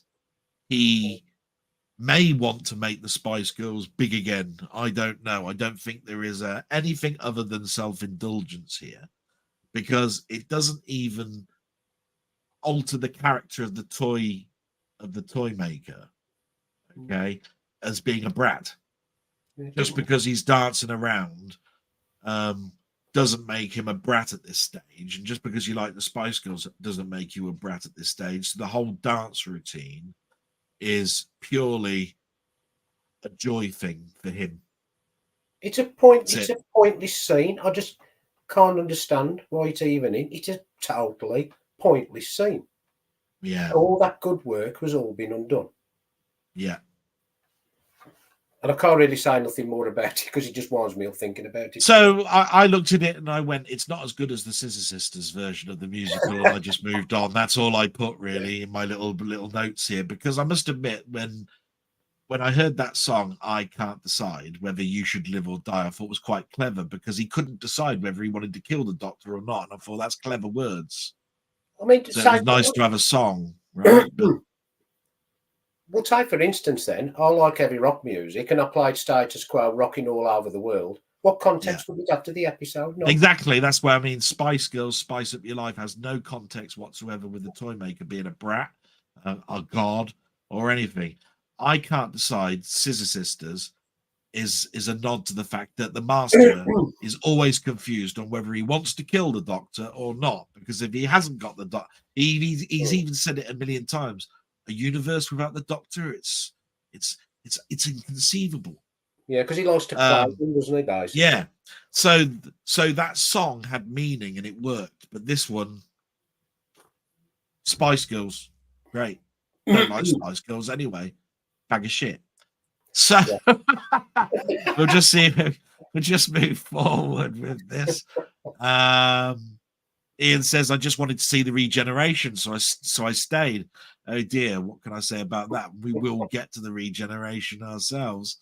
I totally agree with Denny about the music number. Why? So I'm hoping I gave a little bit of my feelings about the musical number. The first time there was a musical number that had a reason. This second one, no reason whatsoever, and it happened to be a tune that I have no happy, glad tidings about in my youth either. So as far as I'm concerned, it was a wasted effort. If it was supposed to be an effort for people, it was a wasted effort on me. Yeah. So there we are. So we left the last part of what I was talking about with the Toymaker. He's with the laser and he shoots the unit building. So he shoots actually at the building. The Doctor says, "Why are you small?" And purposely makes that statement. It's obviously trying to antagonize him, to say you're a malevolent person. You're a person that's acting so small. You're shooting at these people. These are ants. You are acting small. If you were huge, you wouldn't be doing all this stuff. The Toymaker says this is just win and lose. The Doctor offers the Toymaker to join his journey. So he's offering him now a way out by saying, you can come with me. You can come on my journey. We can travel the universe together. The Time Lord and the Toymaker together. The Toymaker rejects Yeah. that. And then I've put something that says love with humans and free games, toys. I've put free games / toys. Oh, right. Yes. So he's now making a statement that we need to play the third game because it's a draw. We need to have a third game, don't we? We need to have a decider. But he's deliberating who should he shoot next because he's already shot the unit building and he's killed all these unit soldiers and everything. So the Toymaker shoots at the Doctor. Toymaker the Toymaker makes a statement saying that he wants to win against the next Doctor. The Doctor then regen energy starts emitting from around his head. The Doctor said he's not done or deaf. Oh no, the Doctor says it's not death this time. Not death, but he said it's time, and then starts saying Alon Z. Alon Z is one of his catchphrases. The regeneration then stops. He asks Donna to pull him, which I thought was a bit weird. Asks him to pull him. Yeah. I thought it was a bit weird, this. And then the regeneration starts to split into two Doctors. Both Docs say that they are me. I am me. I am me. I'm the Doc. No, I'm the Doc. They're basically looking at each other in mid-split is the best way as I can explain it. The Doc then tells the other Doc to push each other apart. Both push each other apart. When they split, they meet up with each other and start to hug each other. The new Doctor calls this bi-regeneration and considers it a myth, a Time Lord myth from the past. Like it had never been done before. It was sort of like in Time Lord history that you could bi-regenerate. Anything you want to say before I move forward with this regeneration scene? There was one thing the Doctor said. I don't know what it meant, really. I don't know if it was when he was shot or just before he was shot. He says, "You now have had many faces that contain far more." Well, what that was, I don't know. The girls go up to him saying, obviously you're not going to die alone. You're going to be with him. Yeah. And then it was the moment. I've got one of these. What's the names again? Could you pull? And he said, "This feels different this time." Is that another what's the name? A nod to Davidson to Colin Baker? It feels different. Yeah. It feels different this time. Yeah. The boy generator. By regeneration, and that another link to. Do you know what I thought when I first heard that word by regeneration? Have you got to get buy in some? Have you got to get the word buy in somewhere, right? Yeah. Where I do understand it actually is in its nature by regeneration, right? Yeah, like in two, as in two, but it's just you have to get something in somewhere, don't you? Bi, lesbian, gay. You have to get something in. That's what I was, and I suppose that's because I'm hypersensitive to some of the writing now at the moment. I'm now looking at things wrongly. But when they're split, yeah. Well, first thought that come into my head. Where's your trousers? Yeah. So, why did he split and have no trousers? Well, I did find it weird, but that's probably just artistic license. It's like because he had a shirt and he had some sort of like braces or some type of thing on. When they finally did split apart, it ended with his top being clothed and his bottom's not, right? And and I didn't see anything being taken away from David Tennant to make it realize that David Tennant now has no shirt on. You see what I mean? Like they were evenly sort of like split with their clothes being taken apart. So the shirt ended up on the new one, and the shirt's there. You've then got a shirtless old Doctor, where you've got a panted, trousered old Doctor and no trousered new Doctor, which would make sense to me. I must admit, I thought I might have missed something. That was all. Yeah. No, I ain't going to say nothing because I want to see if you picked up on the one something that was said, and I must admit it did make me laugh. So carry on, and then we'll see if you picked it up. So all I put here is that Donna commented, "Do you come in a range of colours?" Which I thought was quite funny. Yeah. And I let that one slip because I thought, do you know what? That's quite a funny joke. Do you come in a range of colours? You're just seeing it. The thing about this is that I know Donna has seen sort of like regeneration before, and it's happened to her. And I know that other people have seen regeneration and stuff. But this is such an amazing event, even if you're watching it for the second time. And this one is different. I'd be there going... And I wouldn't be thinking of things like, do you come in many colours? Yeah. Do you know what I mean? I mean, it's just something that wouldn't enter into my head. It's funny, and I let it go. It's just that you're looking at an event that is sort of almost like a prehistoric man seeing an eclipse for the first time. Yeah. Yeah. We're talking that type of event. You know what I mean? I think we've got some more comments. Ian, he never holds back. Ian is a typical Yorkshireman. Ian, he's a typical Yorkshireman. Says the regeneration was awful. A load of bollocks. That's brilliant. And then we've got Doctor Who is not about David Tennant. Yeah, that's what this seems to be all about. They can bring him back again, please. Enough. Well, we'll talk about that in a bit, because I'll tell you how I feel about the end of this story at the end, right? Because we are near the end, but it's quite an awful lot still to explain past this point. So we'll like I said, there was 8 pages of notes for this thing, so we are going to go through this. The last comment at the moment that's come through is from Danny, who's been here from the beginning. Thank you, Danny. Yeah. He said of Ian Hill, so true. That's about David, not being this about David Tennant. So that's brilliant. I'm just looking now to see whether I did turn the page. I think I did. Yeah. So we now got both docs, and they want to continue to a game. The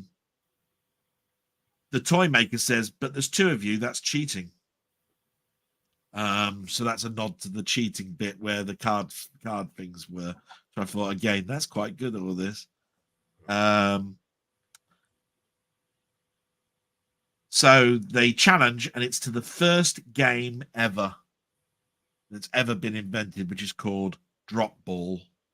That apparently is the first game that was ever created. And it's definitely a winner takes all moment. You lose, you go. I lose, So a ball is thrown, and this ball is thrown a heck of a lot. Is what? Yeah. Lots of little in jokes saying, "Hey, you're supposed to be on my side," and all of this sort of stuff. You've got the Doctor virtually jumping 30 foot in the air to catch bloody balls and all sorts of stuff, climbing on the side of buildings like Spider-Man and almost. With what made me laugh is each time that they picked up the ball, especially the new Doctor, he had a sort of like a big smile on his face. It was almost like he was looking at the camera going, "Oh, it is, yeah. Oh, God, like this." Anyway, in the end, the Toymaker drops the ball thrown from the new Doctor. So I made a note. It was the new Doctor that threw the ball, that the Toymaker stumbled and dropped the ball. So just to show you, the new Doctor won. If you want to look at it. And that should be right, because he said, I want to play against a new Doctor. That would be the 3rd Doctor, and that would be the new Doctor. And so actually it was him that actually won. There was no cheating, I suppose. That ties that up quite neatly. But the Toymaker says, no, but it's the best of 3. The Toymaker then is informed that was the best of 3 and that he'd lost. And then he disappears into the box, sealed from from eternity. I don't know why I put that.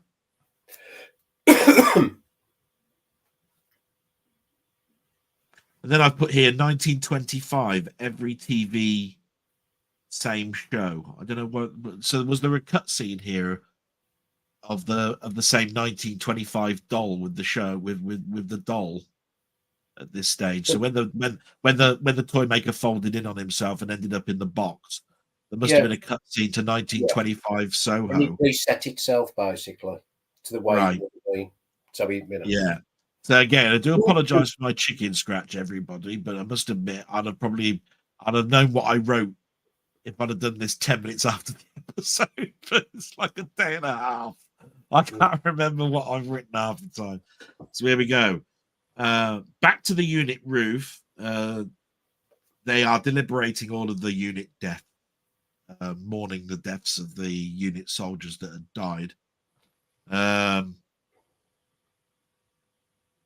The new Doctor and the old Doctor hug again with a small kiss. I don't know why I wrote that, but I did notice that they did kiss on the cheek. You know, I mean, nothing wrong with that. Gold tooth is then shown and picked up by a hand with red nail polish. So I was looking quite closely here, and this is where I noticed this is Flash Gordon. Yeah. Other than that, I just thought nice little nod. This is very much like the way that the Master died in David Tennant's era, where he put himself into a ring and you see the ring being picked up when the Master was being burnt on a funeral pyre. So there's no real difference other than somebody has got the Master's tooth. And I tried to think, and I'd have to, if I was watching this for a second time, I would probably be concentrating on who in unit had red nail polish on. Yeah. But that's just what I would have done if I watched this for a second time. By the way, I'm not watching this for a second time, just so you know. No. Okey-dokey, that's my little smile to you. No chance. Yeah. Other than I've got to check that my disc works when the copy arrives in my steel book.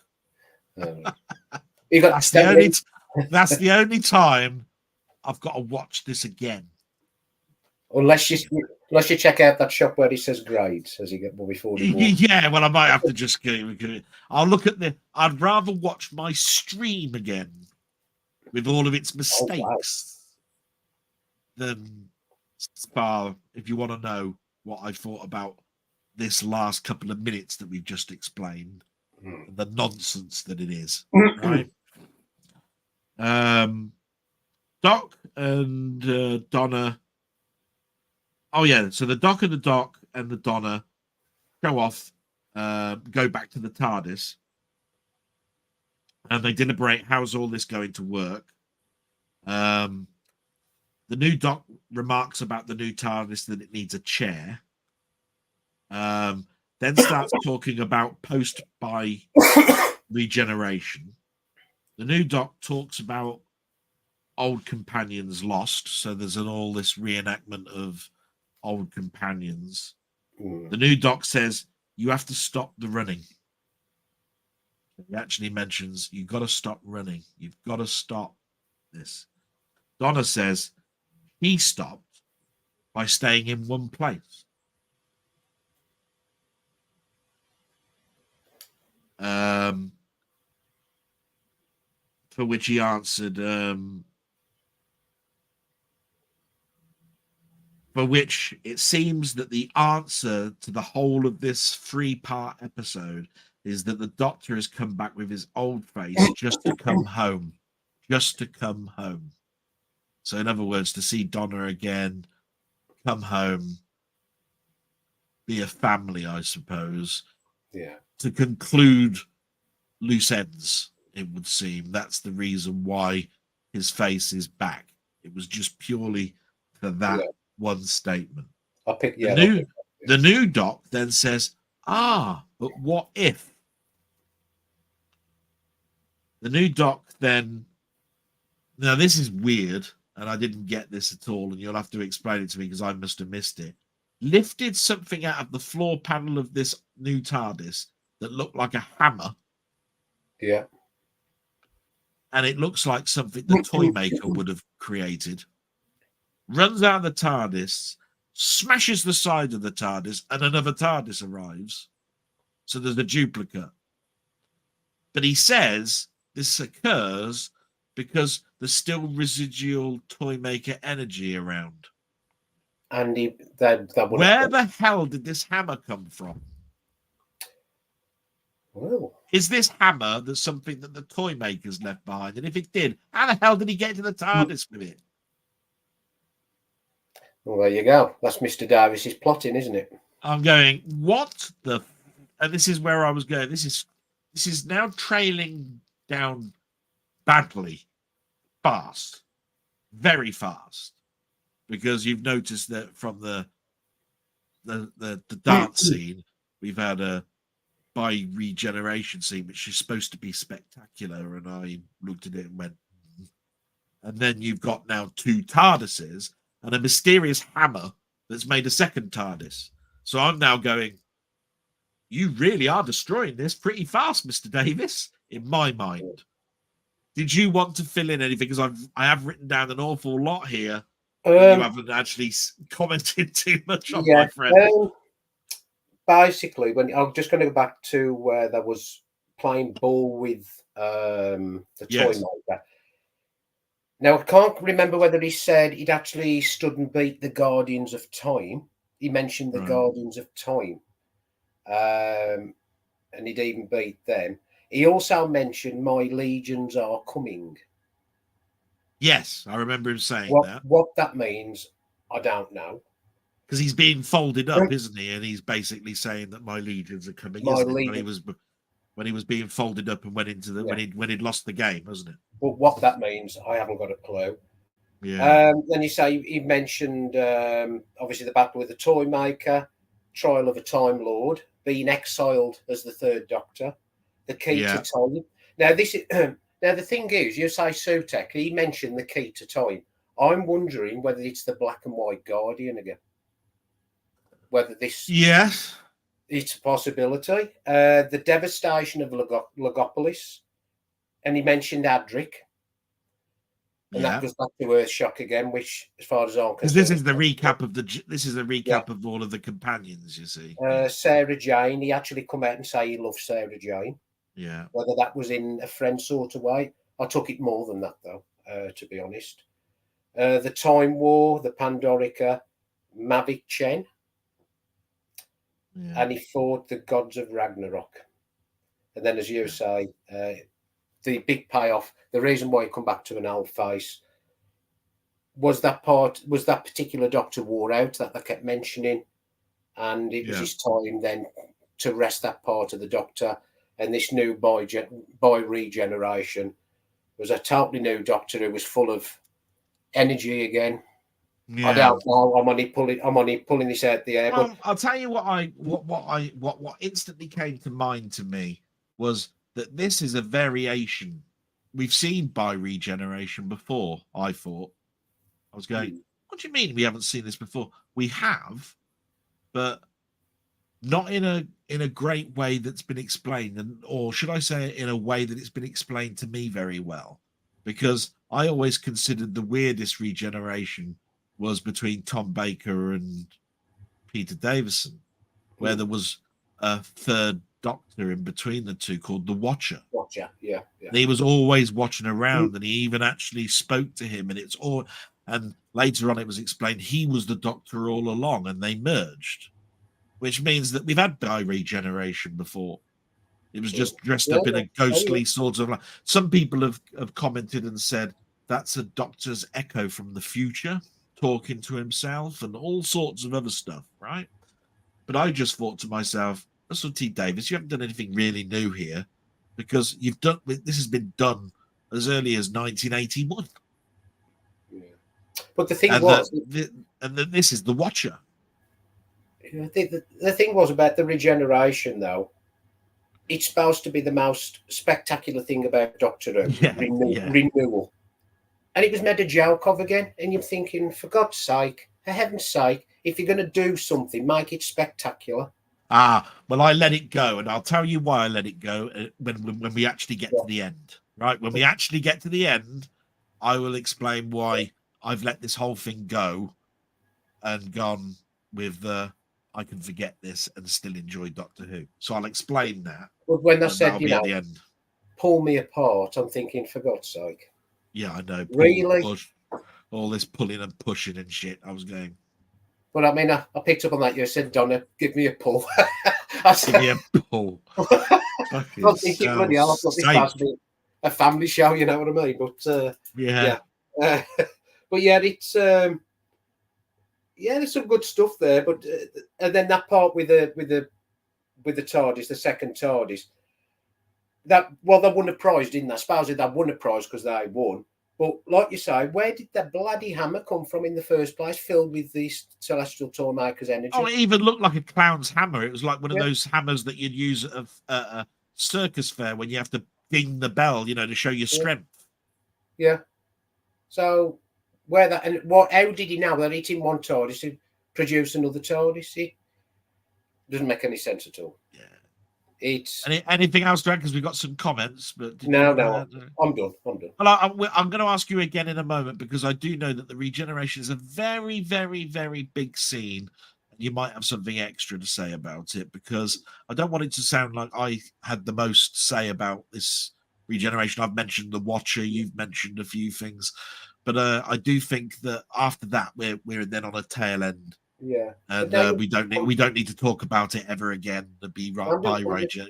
I'm looking forward to see why you've let it go, because yeah. So Ian's put, oh no, not again. They have to say the new Doctor Who is beautiful. Says it all.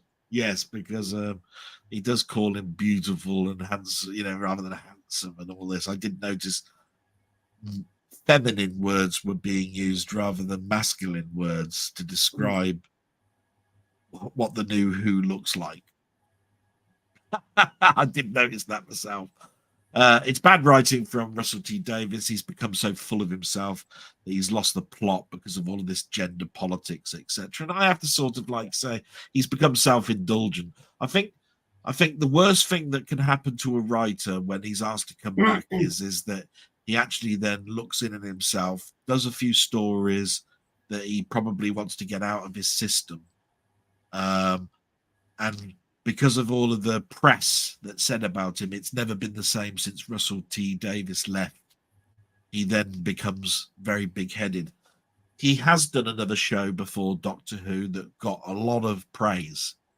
That could only have also masculated his ego to the point that when he's come back and he's now got lots and lots of money, he can have fun with it and probably realizes that he can get away with it as well. Right?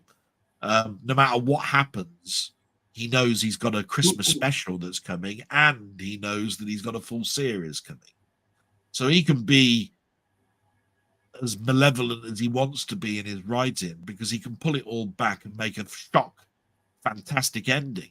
Because I think what we have to remember from my point of view is that Christopher Eccleston and the first season of that Doctor was a very enjoyable season, and he would have been nervous. Am I going to make a cock up of this or not? And so his writing is honed in.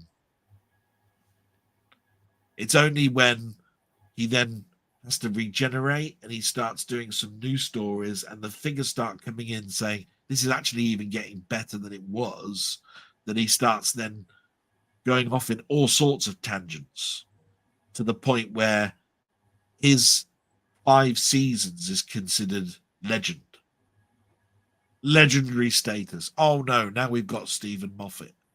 Oh no, now we've got Chibnall. You see what I mean? And those ones never reach those heights of Russell T Davies. And that puts you in a godlike status. In other words, he's almost like he's written the Toymaker as if he is the Toymaker, because he's generated these scripts and written it all. So he is the god writing it all. And I think what he needs, and what I think will be the point at the end of all this, is that he'll have other writers to hone him in. And I hope to God that's what will happen for a full season of Doctor Who. That he can't write the whole lot, and then he'll have other writers going, pull yourself back, mate. You're not all that, because you're going off too far. I'm hoping. I think Julie Good. What's her name? Is it Julie Good? Is the producer that is of the show Gardner. with Russell T. Gardner. Yeah. I think she's not doing a great job. She is in this. She is, I think, still an exec producer. And if she is, she's not doing enough to hone him back, rein him in. Because I believe he was the person that used to hone him back a bit, pull the reins back a bit. You're saying that you're not confident, but you should be confident. You're not doing badly. We brought this back. It's winning. She was the one that encouraged and then reined him back when he was going too far. Every story was a one-upmanship on the next season and a one-upmanship on that season, until the point where you basically got to say, I'm burnt out. I've got to go. And that's when he made that decision. I'm off. You know what I mean? Yeah. But anyway, let's have a little look. I think we've got some stuff here. It's bad writing for him. It's because of full of himself, and he's lost the plot because of this gender politics. Russell T Davies is not a messiah. He's a very naughty boy. Yeah. That's a nod to Monty Python, so that's a very good. He's a very naughty boy. If you hadn't guessed that. Shall I move on? Hi. So we're heading now towards the end. Okay.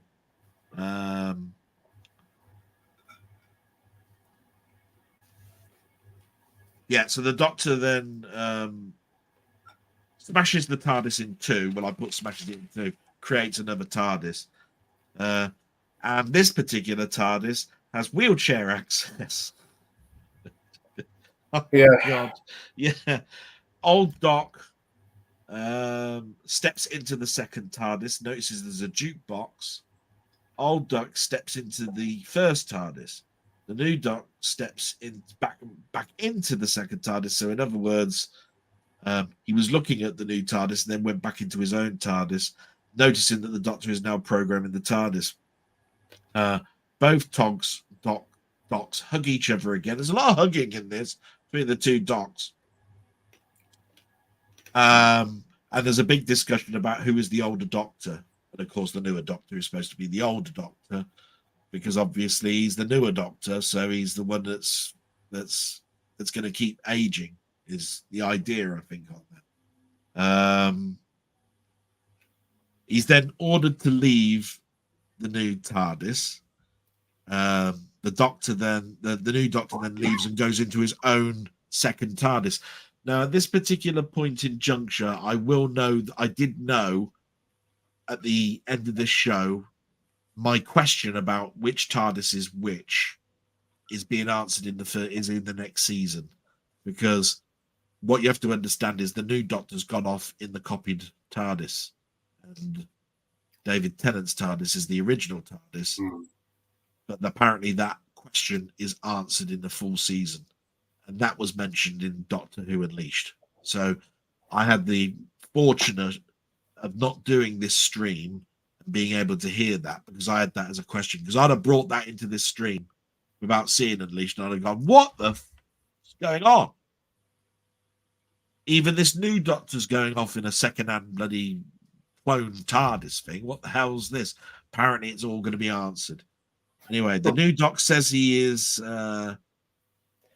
He's going to go everywhere. The old doc says that he wishes to stay, and it cuts to a scene at Donna's house. Well, I think it's Donna's house. It could be Donna's mother, or it could be whatever. It's not really made clear.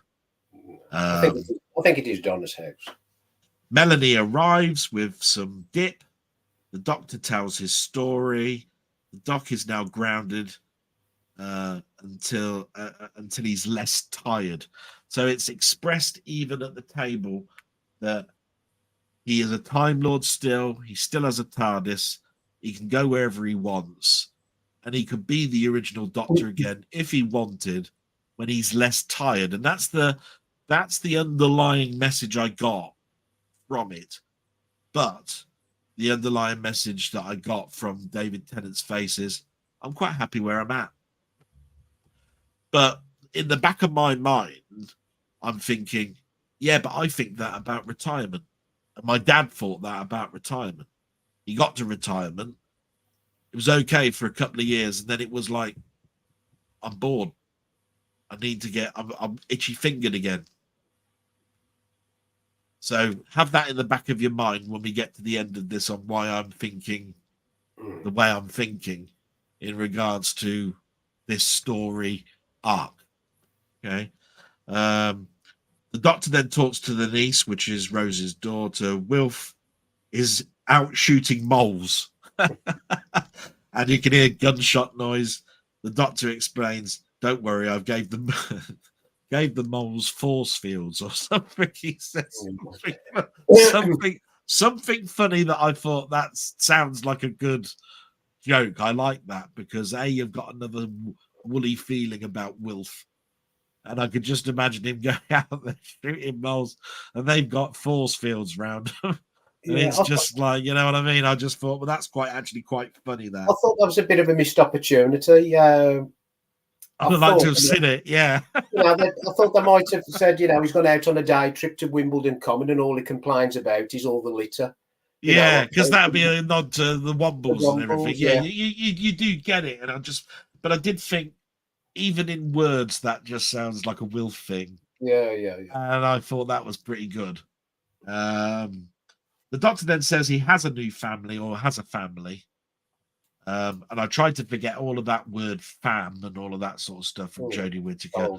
I just thought, yeah, you have got a new family. You've got the family that you were most attached to when you regenerated the last time. And you did have a special bond with this Donna. So with Wilf, I can understand him thinking, do you know what? This is a nice place to stay. Do you know what I mean? So, okay, so I'm bought into that, right? The doc is happy to retire happy. He actually says that. I'm happy to retire happy. You then see the new doc scene in his TARDIS with the big words coming up, Destination Christmas, the end. Anything you want to add to all of that? Not really. I think I've said really what I've got to say. I thought. So I'm gonna end up then, although we are going to deliberate a lot more, because I want to talk about the 3 stories before we finish, because this is the last one, and we want to talk about the 3 as a whole 3 set, and then I want to know your feelings about, are you even bothered about Christmas at the next, right? Which I know what your answer will be straight away, right? But I want everybody to understand that. I look at this whole last 15, 20 minutes as a total disaster for Doctor Who, but I can forgive it, because I can forgive it in the same way that I saw Russell T Davies write a hand of the Doctor that then turns into a Time Lord that then ends up being in a parallel universe with Rose and is still a Time Lord, but he can't regenerate, knows everything about time travel, and is stuck somewhere with Rose on another planet. And you just think to yourself, and here we are with another Doctor that's just stuck on a planet that's not going to be doing anything, is just retiring, and therefore you can forget it while you're watching the new Doctor. And you've got a U-turn that you can write in that says, no, the old Doctor wants to come back. Basically, you could write a story where the new Doctor dies, the 14th Doctor that we've just seen dies at exactly the same time because they're made out of the same energy. The Doctor regenerates and you're back to only having one Doctor and everything else, which means you have an absolutely beautiful way of you turning the whole thing. And if that wasn't in my head now, in that way, in my brain, I'd be saying, bollocks to this. That's me off of Doctor Who. And that's the first time me turning around and saying, stuff this for a game of soldiers, and I'm never going to watch the damn thing again. Well, I'll be honest with you, that's a good explanation, really, as how you could use the two. Yeah, I could go with that. But on the I hate doppelgangers. And I didn't want to interrupt you there, but I've seen doppelgangers in Spider-Man, right? Going back to my other passion, Marvel Comics and Spider-Man, there is what they call the Clone Saga. And there have been what if tales. And remember, there was a big line in this that said, what if? And he smashes the TARDIS, right? And it made me think to those days of Marvel Comics with the what if. And there was a story that said, what if the clone had never died? And in this story, in What If, they shows the story where the clone didn't die. So there were two Peter Parkers. And wouldn't it be good that one could be Spider-Man while the other one's Peter Parker, and the other one could be Peter Parker when the other one's Spider-Man, and they've got what they call a doppelganger. And everybody has come up with the, would you like to have a doppelganger or not? And my answer to that has always been, hell no. I do not want somebody out there acting like me that's making actions for me, and I find out when I'm back to being me again and I'm talking to another person that I did that to them. No, I do not want a doppelganger. So do I want a doppelganger Doctor? No. Dale, you know my feelings about this new Doctor Who. Yeah, I know. But this is your platform now, Denny. You now go mental. This is your say. You go where you want to go with this now, because I want you to let it all out of your system. That's what you've got to do. You've got to let this out of your system, because if you don't, you'll be going, why did I hold back? Look, the end of the day, as I've said, since this programme has come back, this has never been Doctor Who. It's just a complete parody of itself. It's a parody. Yeah. The moment, don't get me wrong, Eccleston was probably the perfect fit to be Doctor Who when it come back. Yeah. And then we had the stupid comedy with the burping bins, the zips down the back of the aliens. And then at times, they had episodes like the Dalek. Some of the writing in that was absolutely superb, the back and forth. Capaldi had some good writing, and at other times it was atrocious. Mm-hmm. And it just seemed to go on like this. It's never been a stable Doctor Who to me. I'm now, McCoy went through a certain period where, like, Paradise Towers has always been known as atrocious. I'd rather watch that over any of this output that comes now. It's even Bertie Bassett creatures. Well, yeah. I can think of myself now watching that. Yeah. Well, it takes all sorts, you know. I saw what you did there.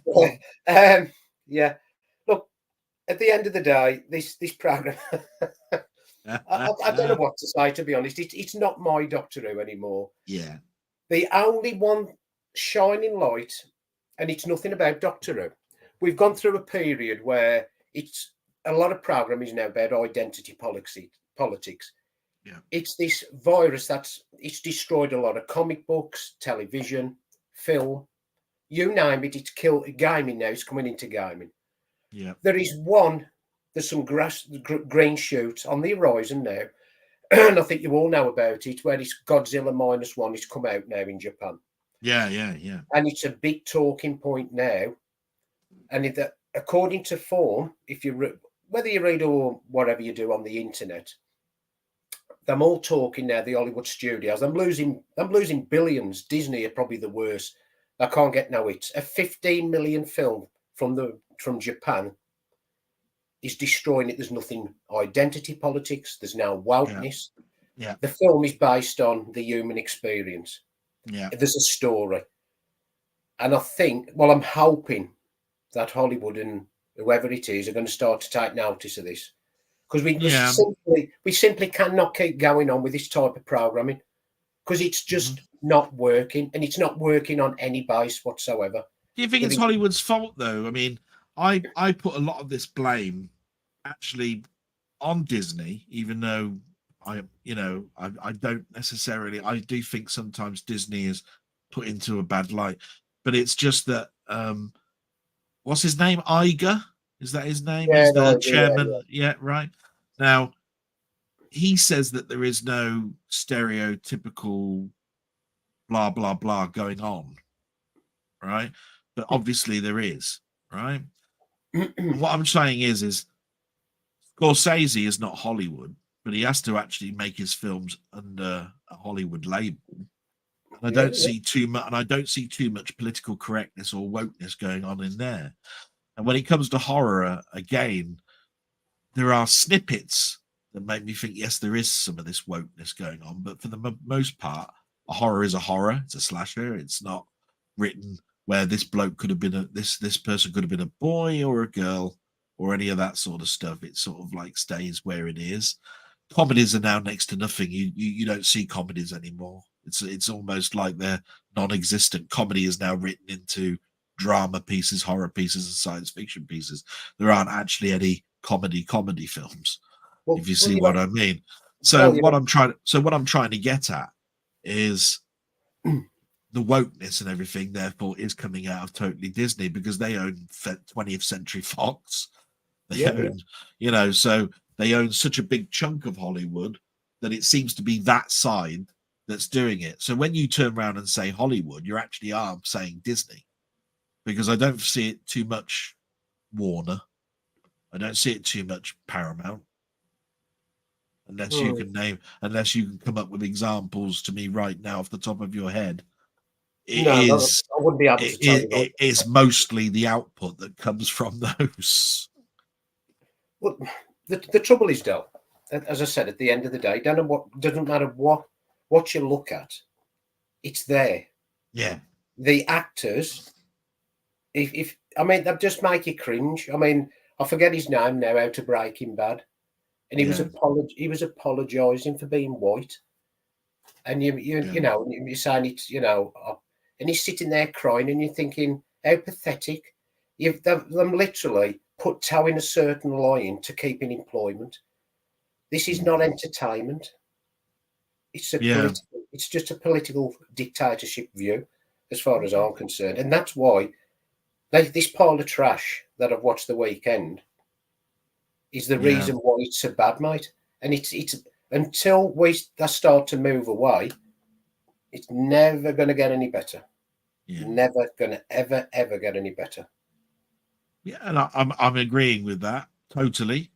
Anything else you want? Because remember, this is your shout. This is your section here. The light is shining totally on you, my friend. Anything that you want to say, you can say bollocks, shit, whatever you want now. Because after that, there is nothing else to say. The story up till halfway was okay. As soon as that Spice Girl thing hit, that's it. It just fell apart. But the first episode was atrocious.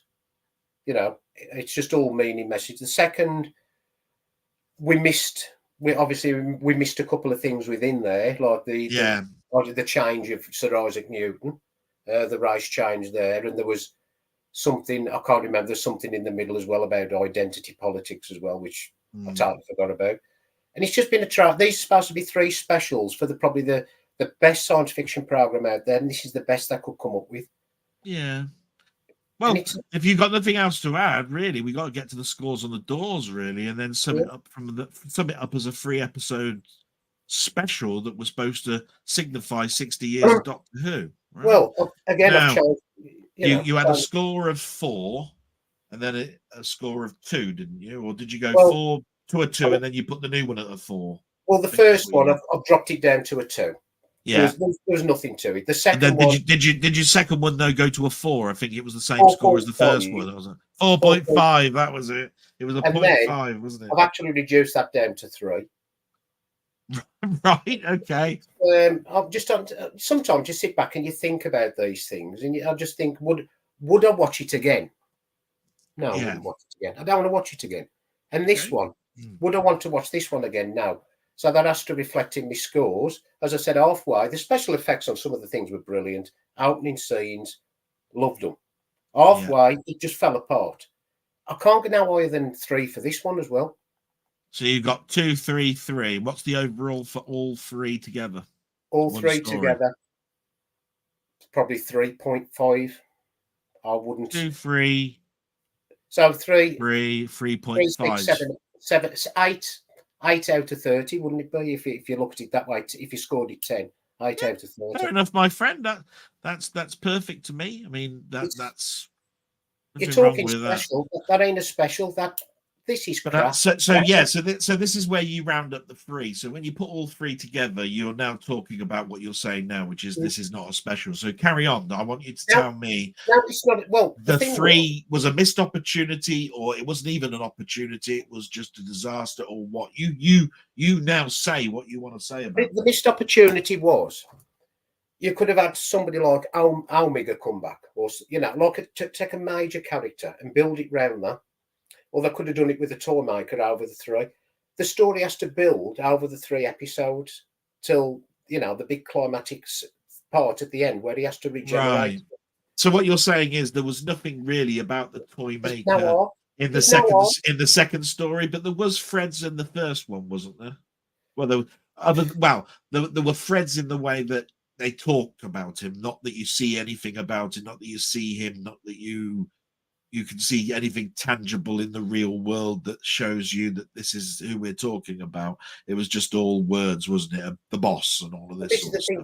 The story is like in the background. The story is in the background to his politics, which is absolute. This is what's crippling a lot of the TV productions. This is what I'm trying to say. And this special, all I keep thinking of is I'm being spoken down to. Yeah. And being pushed, everybody else's agenda pushed him off. I just want to see a story about an old man in a box traveling, having adventures. Yeah. There's the thing is, though, I've noticed it. There's no story. There doesn't seem to be any story, and this is where it falls down to me. It's like that's where the story is, back there, and this is where their agenda is up here. My comeback to that. My only comeback to that, and it's not a very good one. It's just something that comes to mind immediately, is when you think of something as being 3 stories or 3 episodes, what you have to ask yourself is, does it answer the questions that everybody's been asking? And that is, are these 3 stories tied up in any way? And does it answer the question, why have we got the 14th Doctor's face back? Right? Because those are the questions that people were asking. Other than the fact that they wanted a 60th spectacular, something like what we've seen before when we've seen 10th anniversaries, 25th anniversaries, 20th anniversaries, etc., etc. And from my point of view, we were totally let down when it comes to anniversaries. Straight away, I would be turning around and saying, I'd rather watch a 10th anniversary, a 20th anniversary, a 25th anniversary, and even the 50th anniversary than this nonsense. Did it tell a story all the way through the 3? Very, very briefly, yes. But it's so weak, it's hardly worth talking about. And did it come up with the conclusion on why we've got the 14th Doctor's face back? Yes, it did. The only thing, in other words, if you were scoring this out of 3 and you've got those 3 things listed, you scored 1 out of 3, and that 1 was weak. So that's why I consider it to be a very, very, very, very weak. Anybody of my generation watching Doctor Who, if you are looking at a new audience, and when I say new audience, a new audience that hasn't even seen Peter Capaldi's Doctor, then you've watched a pretty strong, spectacular science fiction program with mumbo jumbo wokeness all put in that's well over the head of the audience that it wants. Because I tell you what, if you were any older than 6, you'd have found this to be childish. So in other words, a 7-year-old would have considered this childish, is what I'm trying to say there. So I look at it that badly, because I wanted a 60th anniversary spectacular. I do disagree with you. only on the fact that you said about having a character from the past that you built around. They did. It was the Toymaker. That's the choice that he made. And it could have been so much better.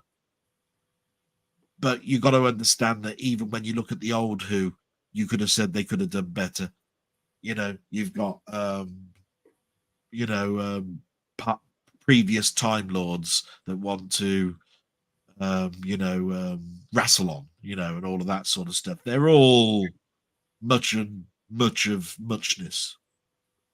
But it's just, the Toymaker's pretty weak. Well, take for instance, you've got the 60th anniversary, right? Yeah. The 50th, when you heard Tom Baker speak, I had a lump in my throat and I was quite emotional when he said that word. Didn't get anything like that with this. I'm not saying back then it was the best. I heard Tom Baker, and it was that moment. It was just like my body was all goose pimply. Yeah, but that was on purpose, though. He actually turned around. He actually turned around and said, "Previous Doctors, I don't like. I don't like to bring previous Doctors. It's no good having two intelligent people on the screen at the same time, and they're both the same person." And he also said they're a gimmick that have been there all the way from day one, so he needed to do something different. And all of this I was accepted. I was going, yeah, I can see that. You want to do something different. And the the other underlying fact is that everything that he was trying to do in this was nothing in classic. If you notice, there was no previous Doctors from anywhere other than Russell T Davis's onwards. So there was no other Doctors before that point. There was no Peter Davison turning up or any of that sort of stuff. You literally had that period only. And he was basically, I think, in that whole statement was saying, this is this Who, not that Who. And that's where he was going like that to me. Because as far as I'm concerned, you call something a 60th because it encapsulates 60 years. You might as well have called this the 20th anniversary or something. No, the 18th anniversary, because you're going from 2005 onwards. I think really just and that's the block that you're talking about. You know what I mean? It's called a 60th special. There was nothing special about this at all. It was trash. Yeah. Absolute trash. And like I said, you always know me. I'm a little bit of a weaker person. I'm a little bit person that goes, it's not for me and all of this sort of stuff. Special was the special effects, as far as I'm concerned, the money they threw into it. I wanted a special to be the writing that was put into it. To be quite honest, at the end of the day, you can spend thousands of pounds on the most expensive sheet of paper that you want, but there's no point giving the pen that's going to write on that piece of paper to a person that can't write. But then it's a waste of that £1,000 piece of paper, wasn't it, that you just wrote on? But then we come back to that analysis of today. Like I just said, Godzilla -1, a 15 million film made to look like a 200 million film, and it was based on the story more than you want to see Godzilla a few times compared to a Marvel film, which is 200 to 300 million. Well, I'm looking forward to that. Like I said, but then again, I must admit, I haven't gone back to Kong Island. I haven't gone back to Godzilla versus Kong. I haven't gone back to any of those new ones that are there and said, is there political correctness in those films? And can you even have that?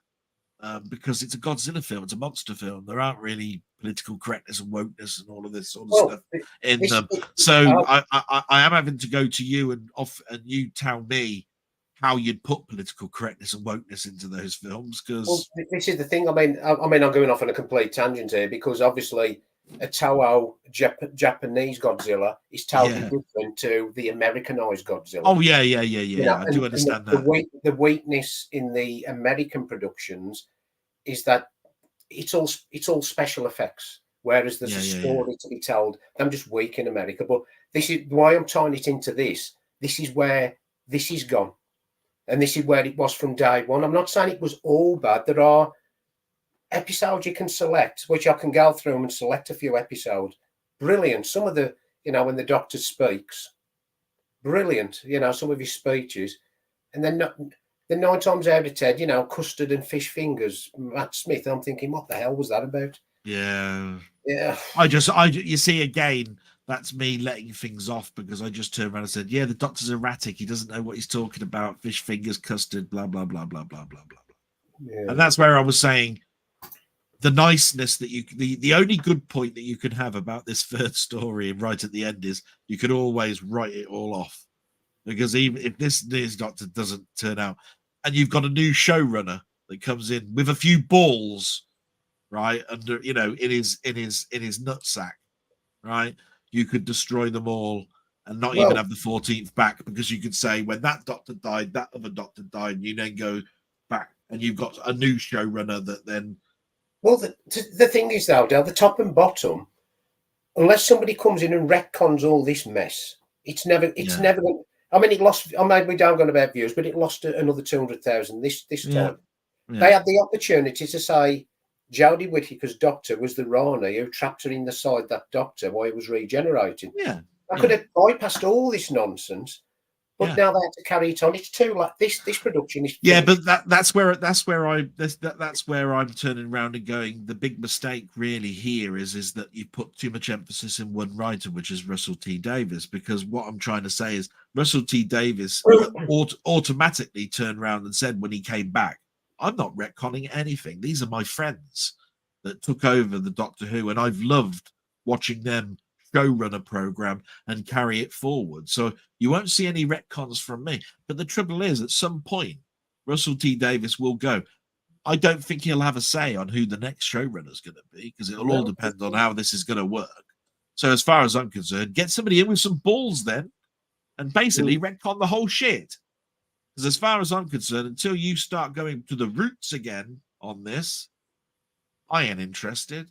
And the only good news is, any good writer can retcon this, can turn it around. And that's why when Sylvester McCoy was in its lowest doldrums, and basically we waited 12, 13, 14 years for a reboot, I turned around and said, you can join the dots up. And I just basically listened to all of the audio productions, and there was some some quality big fish stuff I was listening to, records and stuff. There was a lot of stuff, but it wasn't the program that I wanted back. And when the program came back, the trouble with me is I'm looking at things with starlights in my eyes. Like I watched this first episode of this 60th celebration. Everybody seemed to have stars in their eyes. They were all turning around and saying, the Messiah is back. My God, he's absolutely brilliant and all this. And then when we looked at it on the second, we went, I'm downgrading that. Fucking hell, I'm giving it 3, 2, all this sort of stuff. It was because we were wrapped up in the celebration. And why not did that happen? Because you have to understand, we had a week's worth of celebrations. There was this being introduced, that being introduced. The Doctors all came back in a tale from the TARDIS. Specials that were everywhere, and they'd brought back every episode onto iPlayer. What I mean is, this was all the stuff that was going on that made us go, wow, and now we're going to get the 60th anniversary episodes. Trouble is, you built it to a plinth where I wanted to look up, and I went like that very, very quickly. So, anything else to say? Because my only thing else that I want to say about this is it's been an absolute joy talking to you about all of this, right? The free stories, as far as I'm concerned, gets 3 altogether, because it only met one of my criteria, which is it did tell the reason why the 14th face was still around, right? And I will say that the saving grace of the 60th anniversary is it shouldn't have the word special at the end. And if you are a person of about 7 or 8 years old, you watched one heck of a ride for an 8-year-old that knows nothing about Doctor Who from 1963. If you're a person after 19, that's watched any Peter Davison, Tom Baker, and all of that sort of stuff, you watched a pile of shit. Yes. And you should have, the writing was on the wall with that, because Russell T Davies, as much as he turns around and says, I am a Doctor Who fan, has basically turned his back on anything before whatever he did. That might be because he now considers himself writing like a god. It's my show. I'll do it the way I want to do it.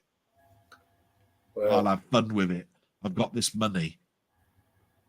So let's have a little look and see what everybody else has said, and then I'll let you end off with this. I've never felt like this before. The 60th celebrations have been a total letdown. The 50th felt so different. Remember the Day of the Doctor, the special short regeneration of the 8th Doctor. Yeah, that was brought in as tidying up the gap between the old classic and the movie, then into the new. Again, another nod, which is not in this. All 3 episodes did not, in my opinion, join up at all with each other, apart from a small bit, and the end of the 3rd one I did not like. That small bit, I think, is the answer to why his 14th face is there. I think that's the bit, because that's the only thing I can think of, and that's the bit where I said, he ticked that one box for me. Yeah. Then we've got Sandy Alia. I think Russell T Davies is vastly overrated. I think you're dead on there, Sandy. I could not agree more with you. What's your opinion with that particular statement there, my friend Denny? He is vastly overrated. He is now. Don't forget this guy. You'll remember probably this, Del. Correct me if I'm wrong. Did he not do Century Falls in the 90s, that kids adaptation? Yes, he did. That was good. Yes. I mean, I don't believe in this argument as well. He does too many episodes, because Michael Hurst, he does all Vikings. He done every episode of them or directed them. Or I think he rewrote them all. He's come to this point where I totally agree with what you say. He thinks he's the Messiah. He can do what he wants. But I've seen this many a time in companies and that. They think they're indispensable. You'll see him out on his backside in no time, because these ratings are going to tank even more in the new series. I'm telling you now, on the shadow of a doubt. Yeah, I mean, I go back to what I said. Russell T Davies did a fantastic job by bringing something back that we wanted, and he actually got the BBC to turn around and say, we'll put our faith in you. And they came out with a product that basically finally got out to the world and turned into something that was a money making thing. The problem is that everything we've just mentioned, like that program just now from the 90s, this what's this? I've got it was something Falls. I've forgotten. I remember what you just said just now. Century Falls was all written where he had a team around him that would have honed him back. And even when like I say, even when you turn into something like the 1st season of this Doctor Who, the BBC are so going to be overlooking this that you can't disappoint them. He would have reined himself in. The problem is he's seen. That's it, yeah. And I do remember it because I recognize those there. Yeah, Century Falls. All I'm trying to get at is that I look at him in this particular specials as a prima donna. Yeah, I can get away with anything, and even you, the BBC, can't do anything about this because my company is the production company, and I'm part owned by Disney. So I'm off when they take their money out, and I wouldn't want to be in it anyway after that. I think he's lost the fanboyism in everything. I didn't see any fanboy from. He should be a fanboy like I'm a fanboy because we're of a similar age. But it's almost like I've written all this all off. Now, before if you want to comment on that, it's just that I know Sandy wants to say, can I ask you a non-Doctor Who question? I'm just going to answer that now, Sandy. Of course you can, because Denny's going to now talk, and I'll wait for your question to come up, and we'll try and answer it as best as possible. But my answer to this is he's not had his reins pulled in. That's the problem with this. It's my vision, and you follow it. Yeah, there needs to be a backroom team to, as you say, to rein it in. This is only going to go one way, else. I mean, this Christmas special as well. Yeah. Well, goblins. Yeah. Yeah, exactly. So we're waiting really for Sandy, and of course she can write and as much as she wants. I just wanted to know anything you want to add. Oh, here we go. We've got something now, I think. 1 second. Oh, okay. I'll wait till you come back. That's it. That's all it is. Just turn the heating off. It's warm. I can't wait. Okay, so Sandy has mentioned, I enjoy the way you two bounce off each other. Would you consider doing streams for other TV programs, even maybe talking about classic ones? It would be top enjoyment to see. Well, what do you consider, Denny? I like you enough, I suppose that I could pull myself out of the doldrums to actually talk about something else. Do you think we might have discussed this already, Denny? Or I'm going to leave it over to you, young man, to actually explain to me. Would you consider this? Well, I would think so. Yes, yes, Sandy, we have talked about it. There's so many good science fiction horror and non-science fiction horror things out there that me and Del love. Yes, I would. I mean, as you can see behind me, I've got loads of DVD, Blu-rays there. I absolutely love things from the past. I mean, like the children's program, all the old dramas. I think I asked you a question on your blog, Del, the other day about Christmas things that you look forward to at Christmas. Yes. I mean, I put my the box of delights, but there were things like the Phoenix and the Carpet, the 1976 version, Moondial. Yeah, I came out with a crap answer, didn't I? I said the Lion, the Witch, and the Wardrobe. Chronicles of Narnia is one of the best adaptations for Christmas. I remember that being around Christmas. They did that. Oh, it was a wonderful, wonderful Christmas story. And the Phoenix and the Carpet as well. You just don't get anything like this now. And I asked you if you watched the Famous Five, but the answer to your question, Sandy, Did I get the theme tune right? Did I get the names?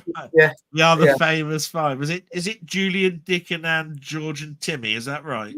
Yeah, I think so. I mean, I never watched it myself. I just noticed it was coming on Christmas. Jesus. Secret Seven. I mean, you got to laugh a bit, and you say, "Oh look, we got a hit book, got 5 people. Wow, 4 and a dog, right?" Yeah. Now what do we do as another book? I know. We'll add 2, call it Secret 7. Yeah. You can imagine it, and it worked. Yeah. But my sister loves them. Me, I'm going. Yeah, I've never watched one. I mean, I nearly bought. They all wear V-necks. They all wear V-neck jumpers. You know what I mean? It's like or tweed jackets. I mean, so going back to Sandy's question, I mean, there's other people as well that probably would love to come into the streams. I mean, Blake 7 is probably one of the biggest one. Well, it's one of my favourite science fiction program ever. And sorry, Del, I can't remember who was it who said they thought when the Liberator was destroyed, they thought it was the end of the program. Now, I thought it was totally different. I thought. Yeah, no, that doesn't sound like Colin, and it definitely doesn't sound like Steve. I'd have to think back myself on that because they're both big Blake. They're both big Blake 7 fans, but I do know that both of them loved the Liberator. I'm not so sure about Scorpio. Was it Scorpio? Scorpio. Scorpio, yeah. Yeah, I mean that's what you I know. I didn't like Slave. Now, say this is where I'm different, and this is where you've got differences of opinion, not just myself and you, but other people coming in that you can bounce off each other, and you're thinking, well, why was it better, and why did you think it wasn't better? That's how, for me, how these sort of things work. Because nobody's right, nobody's wrong. Even you see, Aurak worked well with Slave. Aurak didn't work well with the Liberator, But it's just that the reason it worked so well with Slave is Aurak was malevolent in his thought and clever. Slave was always just by the voice, the slow one. Yeah. Oh, all right then. I'll put the hyperdrives on. I'm humbly sorry, Master. Oh yeah, humbly, I'll do that for you. Yeah. Like Marvin, the paranoid android from Hitchhiker's. Oh, it's exactly. Oh, all right then. Well, Yeah. I really don't want to do that, but yeah. Yeah. But yeah. Which always makes me laugh with Douglas Adams writing because they always have some character like that in it.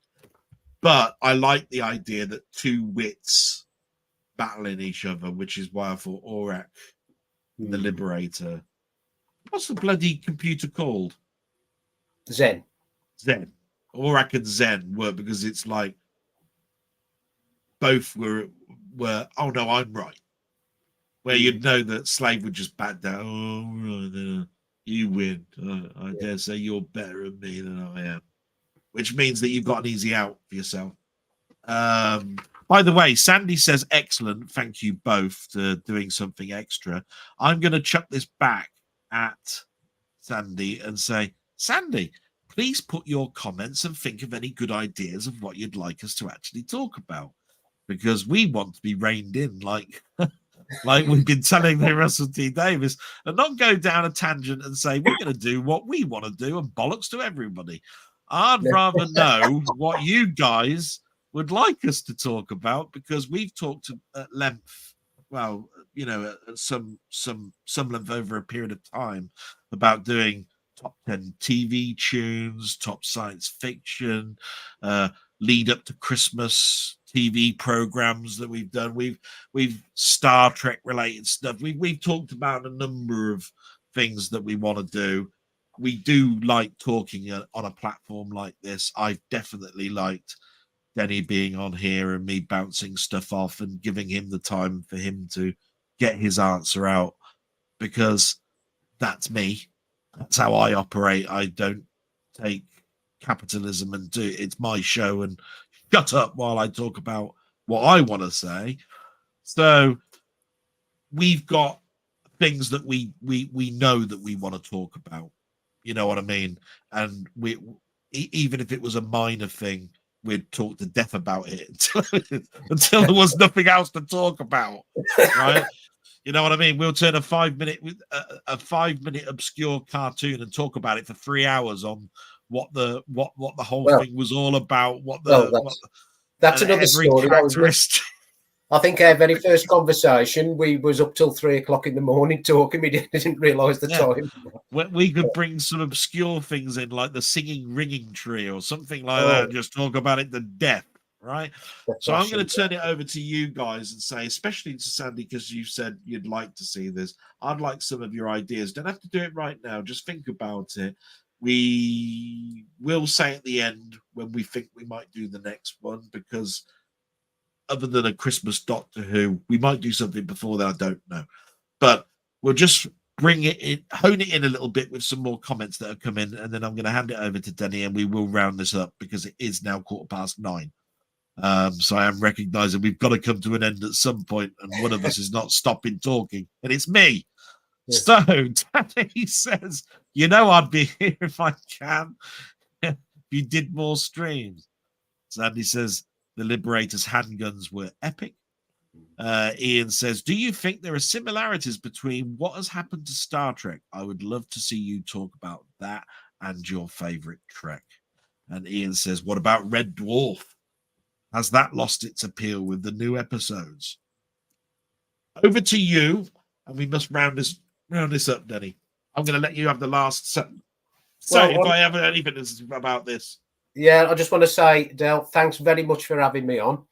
I never thought I could do anything like this, but it's been thoroughly enjoyable. I do appreciate you setting all this up and making it possible.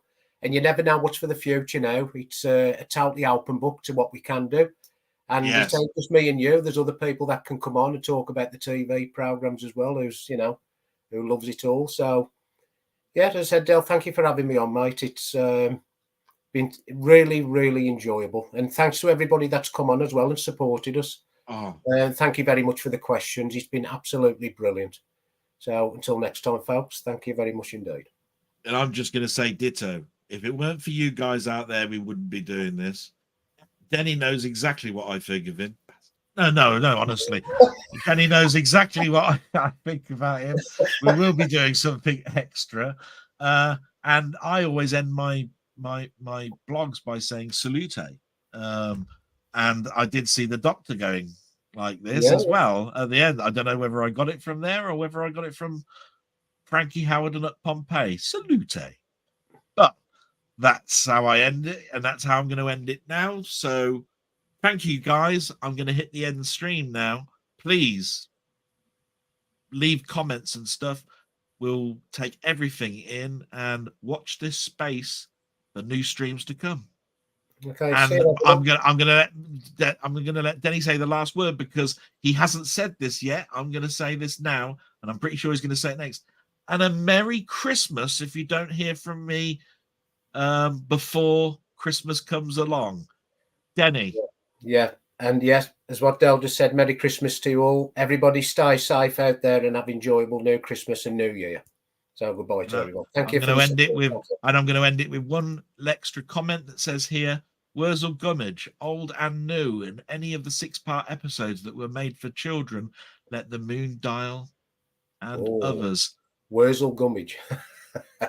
With that bombshell, because Wurzel Gummidge means, well, I wouldn't want to tell you how much us two have spent on Wurzel Gummidge. I'm going to say salute for definite and bye-bye. Later. Bye.